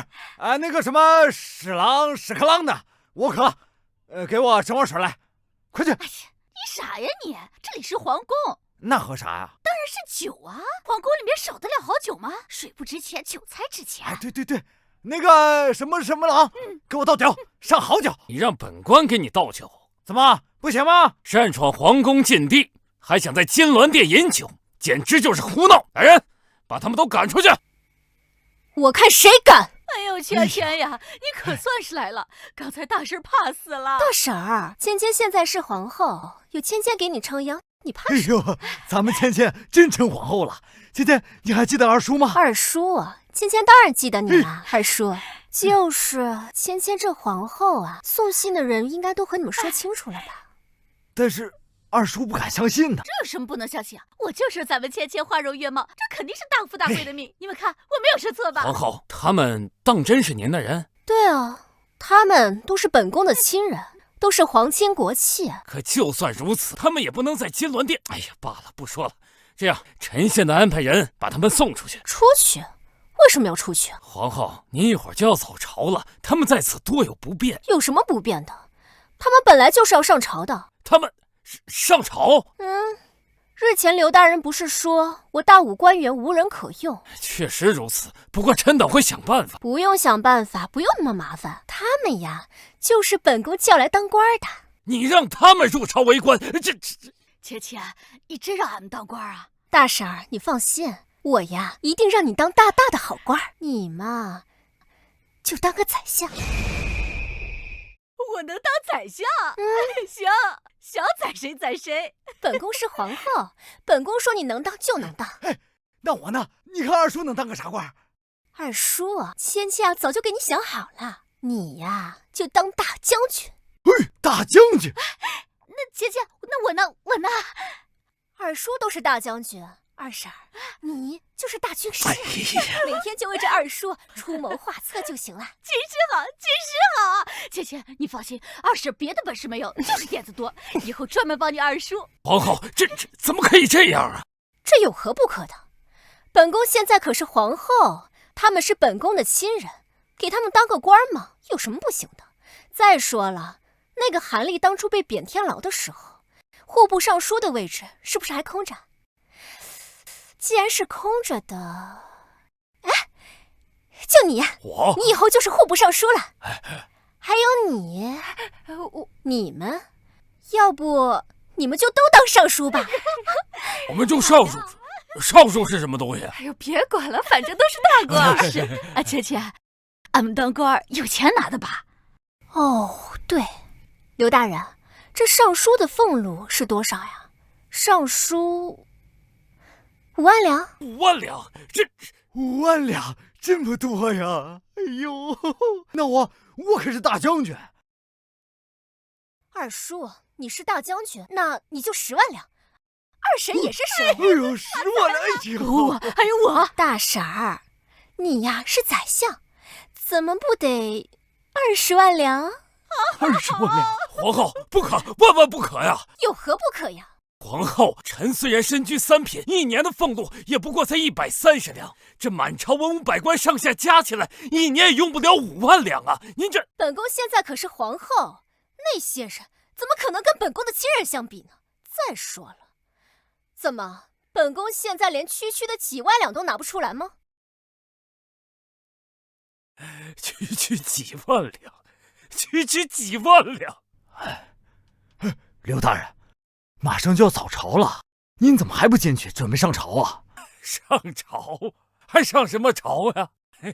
北方旱灾，民不聊生，不愿意拨款赈灾，却为了这群山野村夫花了那么多银子，区几万两，区几万两啊！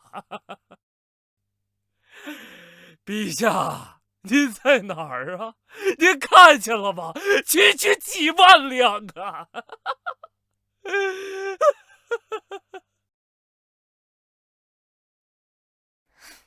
这什么东西？本宫要的珍珠莲子羹呢？啊！不知道早膳本宫没有珍珠莲子羹是不行的吗？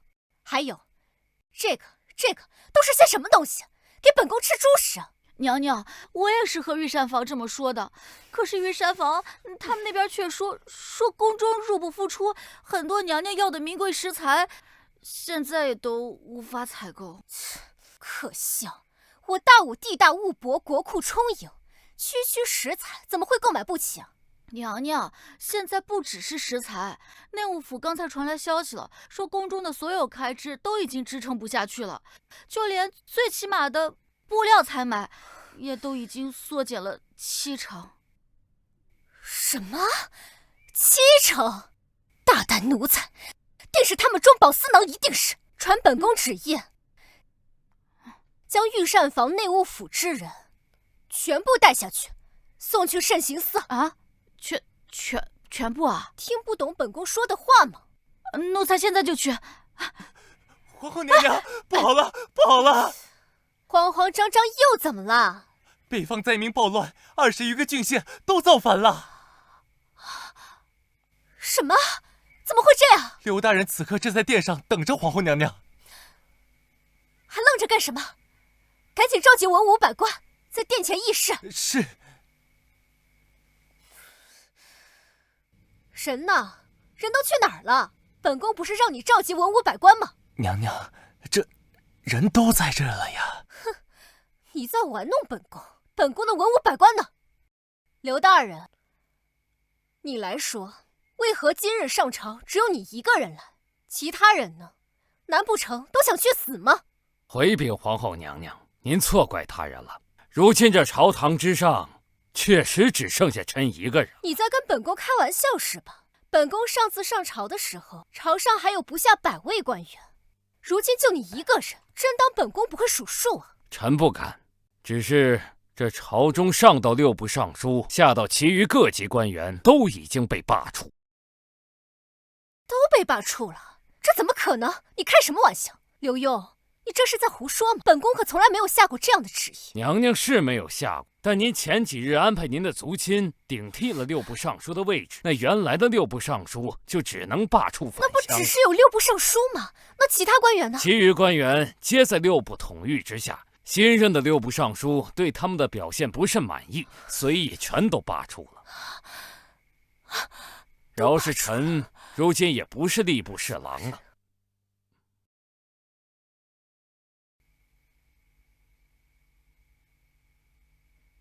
全都罢黜了，这怎么可能？芊芊，大早上的叫我们来干嘛呀？就是没睡够呢。芊芊呐，这一大清早的喊我们来干啥呀？就是，不行了，我得在这补个觉啊。咱们睡一觉。芊芊，你别和你二叔一般计较。哎，这是我在御花园里捉的鸭子，可肥了，你尝尝不？你们，大婶儿，本宫记得，之前本宫封你为宰相，让你统领6部，如今6部官员全都被罢黜，这到底怎么回事啊？嗨，就这事儿啊！我让他们从国库给我拿几百万两金子，他们推三阻四的，我就让他们都滚蛋。几百万两，还是金子？大婶儿，你芊芊，你现在都是皇后了，我拿点金子咋了？就是，你说是吧？可是大婶儿，你把我所有的官员全都赶走了，本宫现在无人可用了呀！那就不用呗，这么大的皇宫都是咱们自己人，所有东西都是咱们的，就是多好呀！都是咱们的。就是啊，你，哎，算了，还是先说正事儿吧。本宫听闻这北方是怎么来着？回娘娘，北方灾民暴乱，20余个郡县都造反了。啊，对，就是这件事情，你们有什么看法不？那我们能有什么办法？当时你喊我们来时，就说当官享福，也没说让我们想办法。就是啊。再说这鸭腿都凉了，芊芊，你要是不吃，那我可就吃了啊！你们咋的？这鸭腿你想要啊？滚！都给本宫滚！真是，走就走，真是。走。困死！娘娘，那臣也告退了。刘大人，还请留步。娘娘还有什么吩咐？刘大人，您可是皇上的心腹，这种时候你一定有办法的，是不是？臣隶属于吏部，安抚百姓之事乃是户部的事情，这臣也没有什么好办法。户部，这简单呀，那去把这些管户部的那个人叫回来，只要他把这件事情解决了，本宫就给他进官加爵。这，刘大人，你还愣着做什么？难道没听懂本宫说的话吗？娘娘，之前的户部尚书恐怕是来不了了。为何来不了？本宫不是已经说了吗？只要把这件事情解决了，本宫呀就给他进官加爵。倒不是加官进爵的问题，那是为什么？难不成他还敢不听本宫的调令？他不是不听，他是没法听啊！娘娘您忘了，户部尚书是韩立，韩大人前段时间不是让您一下给打入天牢了吗？估计现在已经……是他，完了，这下全完了。皇后娘娘，什么要完了呀？荣亲王，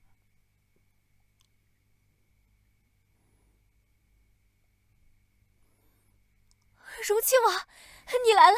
不错，本王方才来到金銮殿，在大殿门口听到皇后说什么完了不完了的。娘娘，你身为大武的女主人，这么不吉利的话，日后可不要轻易说出口了。荣亲王，你可算来了，你快帮帮本宫吧，本宫现在真是六神无主了。哦，何事让皇后娘娘忧心？本王倒是想知道。荣亲王，事情是这样的。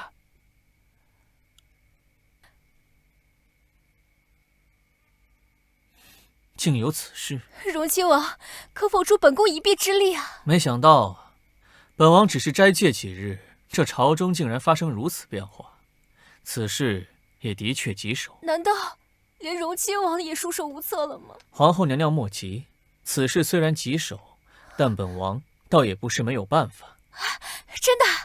皇后面前，本王岂敢妄言？那你有什么办法？赶紧说说。说起来倒也简单，出兵镇压。出兵镇压，这合适吗？暴民谋反，不出兵镇压，难道任由他们反叛不成？此举不可，万万不可呀！哦，刘大人，是觉得本王说的不对？反叛固然要镇压，可他们说到底只是一些百姓，而且他们暴乱的根本原因是因为北方旱灾颗粒无收。我们现在要做的应该是开仓赈灾，安抚民心，而不是用镇压这种暴力的手段。刘大人说的没错，北方旱灾，百姓的确艰苦，可这并不是他们反叛的理由。刘大人，你是文官，可能并不了解行武之实。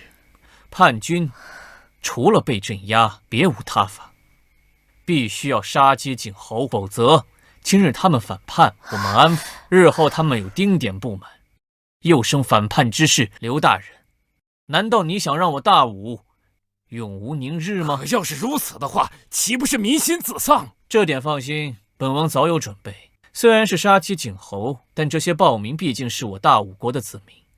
若是用我大武国的军队镇压，民心必定动摇。所以本王建议可以向蛮国借兵。什么？不光要派兵镇压，还要借他国之兵？皇后，这是万万不可呀！况且蛮国一直对我大武虎视眈眈，陛下征战6年之久，也是因为蛮国屡次进犯，这是陛下不得不首尾兼顾，所以万万不可呀！是啊，荣亲王，这必须得用蛮国之兵，不能用我大武之兵吗？用我大武兵将。此令牌的确是货真价实，但本将只听从令牌主人的调遣。没想到他还有这一手，防着本王。令牌2块都带着令牌主人的名字，非令牌主人不得调兵。若非如此，本王此刻早已趁着这次暴动一呼百应，登基称帝。如今之计，只能借用这个贱人的愚蠢，以蛮兵入境，里应外合，让这5国天下再乱一些，大事才可成。皇后娘娘说笑了，方才本王说的已经很清楚了。那些个暴动的反民，说到底也是我大武国的子民。若是用我大武国的军队镇压我大武国的百姓，那本王也是于心不忍呐。况且现如今有一件更重要的事。更重要的？那是什么问题啊？本王在来的路上，听说我大武国国库早已空虚，甚至连开仓赈灾都做不到，那如何支撑镇压暴民？那些军队的粮饷呢？本王在来的路上，听说我大武国国库早已空虚，甚至连开仓赈灾都做不到，那如何支撑镇压暴民？那些军队的粮饷呢？这……皇后娘娘，本王倒想问一问，此前我大武国国库一向充盈，为何短短数月，国库就如此空虚？是不是当中有什么猫腻？这本宫也不知道。不过，本宫方才想了想，荣亲王所言极是，要不就按荣亲王所说的这样做吧。我们去使用蛮王之兵，来镇压叛军。皇后，万万不可呀！有何不可？本宫乃是皇后，现在皇上昏迷不醒，本宫的指令就是皇上的指令。刘墉，难道你还想抗旨不成？臣不敢。那既然这样，就按本宫说的去做吧。这一切事情就由荣亲王一切全权负责。本宫累了，先退朝吧。本王领旨。皇后，皇后，刘大人，身为臣子，还是当遵从旨意才是。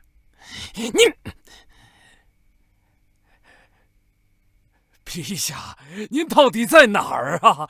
您要是再不出现，这大武就要完了呀，陛下！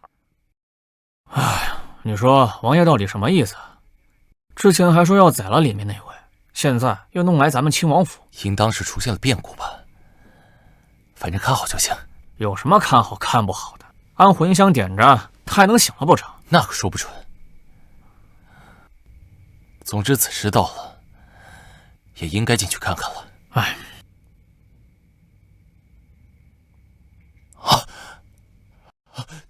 他睡着呢，我知道。不是他，你怎么了？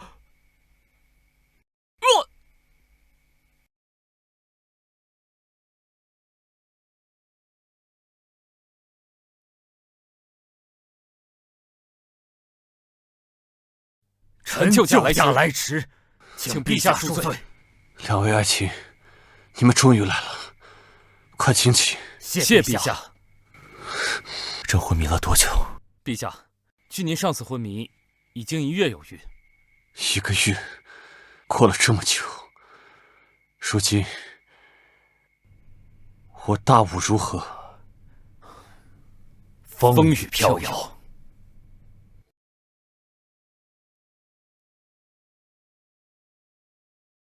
没想到，都是朕的错，都是朕一时心软，才酿成大错。不仅害了玉儿，还险些将朕打下的这大好江山毁于一旦。陛下，是凌芊芊的毒妇恩将仇报，陛下断不可为此事伤身。我大武还需要陛下。是啊，而且不只是凌芊芊，荣亲王古红更是野心勃勃。若不是他纵容和设计，我大武又怎么会变得如此模样？我这个蠢弟弟，当真是好算计，趁着朕昏迷之际，利用了凌芊芊的愚蠢，想要在关键时刻振臂高呼，以救世主之姿，改朝换代，君临天下。好在陛下早就有准备，御赐令牌必须令牌主人才能享有调配兵马之权。否则，恐怕如今早就变天了。好了，先不说这些。刚才你们说，你们是如何脱困的？这都多亏了韩大人。臣被古红以谋逆罪打入天牢之后，臣以为再无机会重见天日。没想到，韩大人与我关在一起后，满朝文武都为其申冤，甚至就连狱卒也因为钦佩韩大人的人品，冒着生命危险将亡人偷偷放掉。可见韩大人的人品，举朝上下无人不服啊！唉，冯将军谬赞了，韩某也就是同僚抬爱，关键是冯将军的威望以及陛下的洪福齐天呐。对了，陛下，接下来我等该如何行事？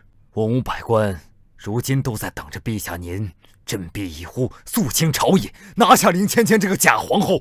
凌芊芊固然好解决，但别忘了，还有一个古红。不错。古红能够提出向蛮国借兵，想必是因为拿令牌调兵失败之后，他做出的后手。此刻，蛮国应该已经大兵压境，只待凌芊芊的毒妇一声令下，便可挥师南下，直到我上京城。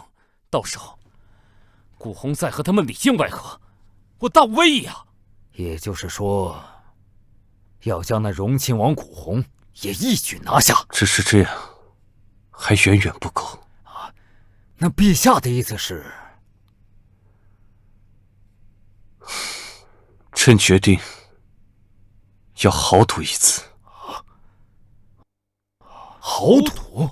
没错，我大武与蛮国征战多年，朕一直有心，可是却一直差一个契机，而这次就是一个机会，一个一战定乾坤的机会。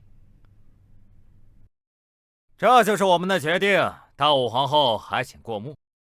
黄金3000万两，布匹100万，牛羊1000万，还要割让江南一带所有的土地，这怎么可能？为什么不可能？这银钱、布匹、牛马也就算了，这割让土地……大武皇后，你还没有搞清楚状况吧？据我所知，如今的大武国可不是只有北方这一个地方叛乱，南方也同样在暴乱。如果没有我们蛮国的兵马，相信要不了多久，那些暴民就会攻到你的皇宫来。到时候别说江南，这大武整个土地都会没的。就算如此，我们也不会割让土地，我大武的土地1寸都不会割让。哦，既然如此，那你们就等死吧。反正本王不急，等到你们大武没有了，本王还是可以率军南下。到时候本王得到的甚至不仅是江南一带，整个大武都会纳入我们蛮国的版图。哦，对了，还有你们的女眷，甚至大武皇后。与其到时候成为那些暴民的玩物，不如现在就跟本王一起回蛮国，还有你们一条生路。如今王，现下我们该怎么办？皇后娘娘，割让江南一带的确有些过分，但本王觉得蛮王说的并无道理。如今暴民已经愈演愈烈，若是没有蛮国的军队加以抵抗，我们可是无法抵抗的。但是什么？但是皇后娘娘，我们既然已经付出这么多，那么蛮国的兵马只是抵抗暴民，这笔买卖还是太不划算了。如今王，你的意思是，我们可以跟他们提别的条件？那可以提什么条件呢？我们可以提出要求，让蛮国的兵马不仅仅镇压暴民，还要进军入驻上京城，保护上京城的安危，甚至要保护整个武国的安全。毕竟我们付出这么多，可要让他们好好的出力才是。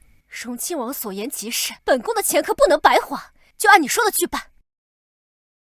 割让土地，还让他国军队进驻上京，娘娘，此举万万不可呀！刘大人，你这是在妇人之仁。如今情况危急，若是不加以抵抗，这些暴民攻入上京城当中，可就来不及了。皇后娘娘，您好好想想，若成功度过此次危机，您还可以继续做你的皇后。荣亲王所言极是，可是皇后娘娘，切不可轻信荣亲王的话呀！割让土地乃是大忌，您想想，您要是真这么做了，以后怎么面对大武的列祖列宗？怎么面对我大武国的百姓啊？大胆刘墉，现在连个小小的吏部侍郎都不是，而本宫可是如今的当朝皇后，皇上还没醒过来，那这大武国就是本宫的。不是，娘娘，你糊涂呀！来人，将这逆贼给本宫嫁出去！放开我！皇后，你不能这么做，你这是在断送我大武国的未来。刘大人，你还是省省力气吧。如今大武的主人是皇后娘娘，你乖乖听话，或许还能保住一条小命。你不能这么做，皇后！皇后！大武皇后，看来你是决定好了。没错，本宫答应你所有的条件，但是本宫的钱呢，也不能白花。蛮国在镇压暴民以后，需要派兵驻扎上京，保护上京的安危，不知可否？让我蛮国的兵驻扎在上京，虽然听古红说这个女人愚蠢，但没想到居然愚蠢到这个地步。不过这样也好，就让我蛮国的将士长驱直入，一举拿下上京，拿下整个武国。好说好说，皇后这个条件本王答应了。那我们现在就开始签署国书吧。好，玉玺拿来。谁敢？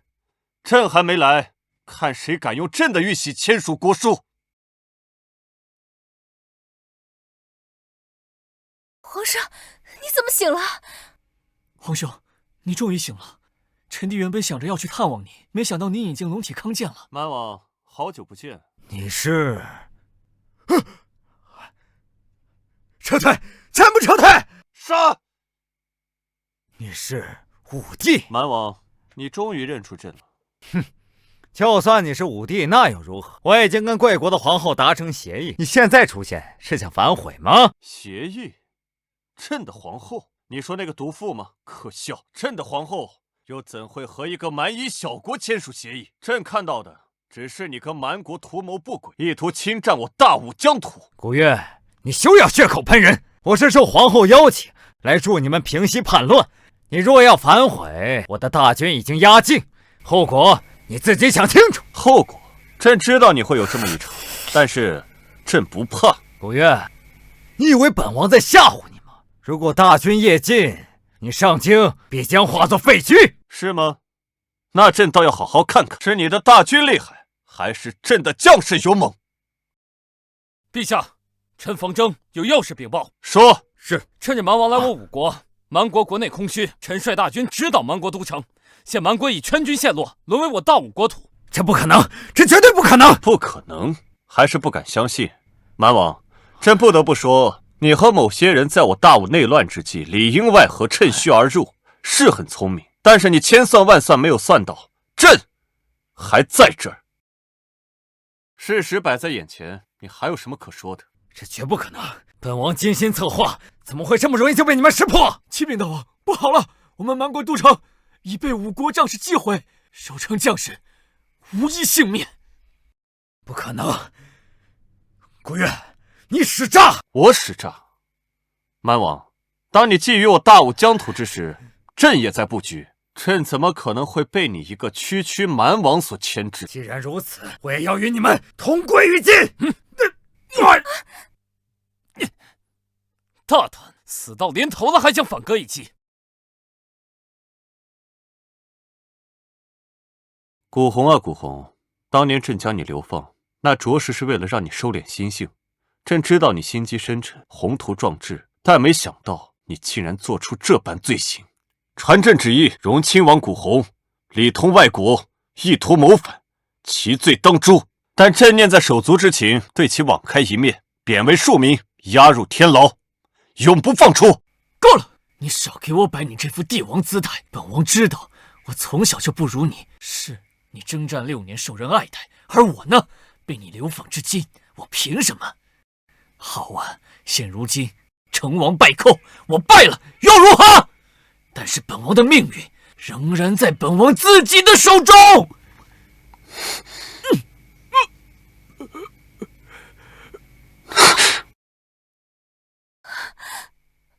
皇上，您终于醒了。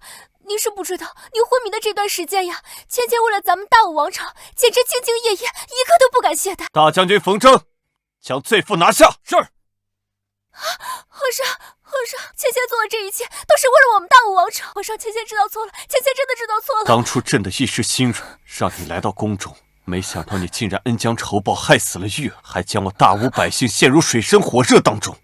甚至为了一己私欲，竟然将国土卖给蛮国，引狼入室。你的罪行，死1000次、10000次都死不足惜。皇上，求求您饶了芊芊，求求您了！陛下，皇上，此女心肠歹毒且狂妄自大，断不可留。传朕旨意，将罪妇林芊芊游街示众，以儆效尤。朕将亲自监斩，以告慰玉儿还有我大吴百姓。带下去。皇上，芊芊真的知道错了，不能这么对我，皇上。快住！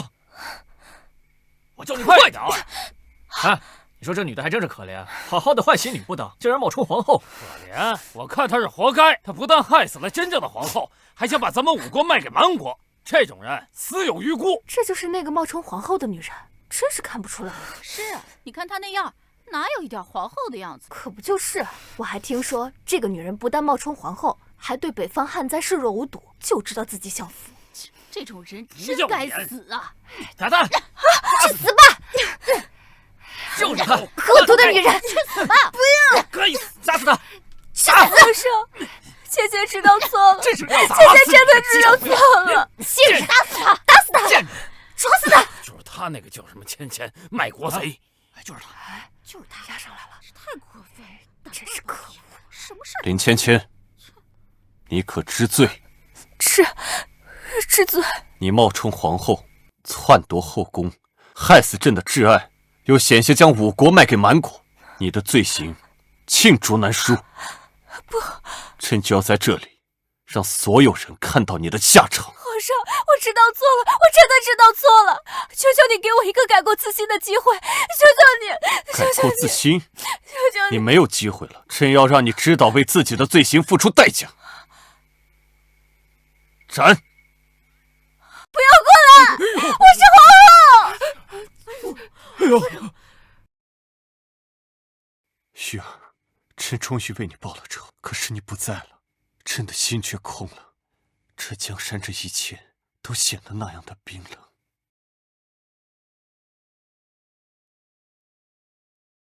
玉儿，玉儿，你回来了。陛下，臣妾知道您心中难过，但臣妾还是更希望您不要难过。这大武的江山是您一手打下的，臣妾希望您能对他负责。臣妾虽已不在，但臣妾的心永远都在你身边。你要相信，只要您心中有爱，有对百姓的关怀，就一定能克服一切困难。玉儿，朕明白了，朕会为了你，为了大武的百姓，重新振作起来。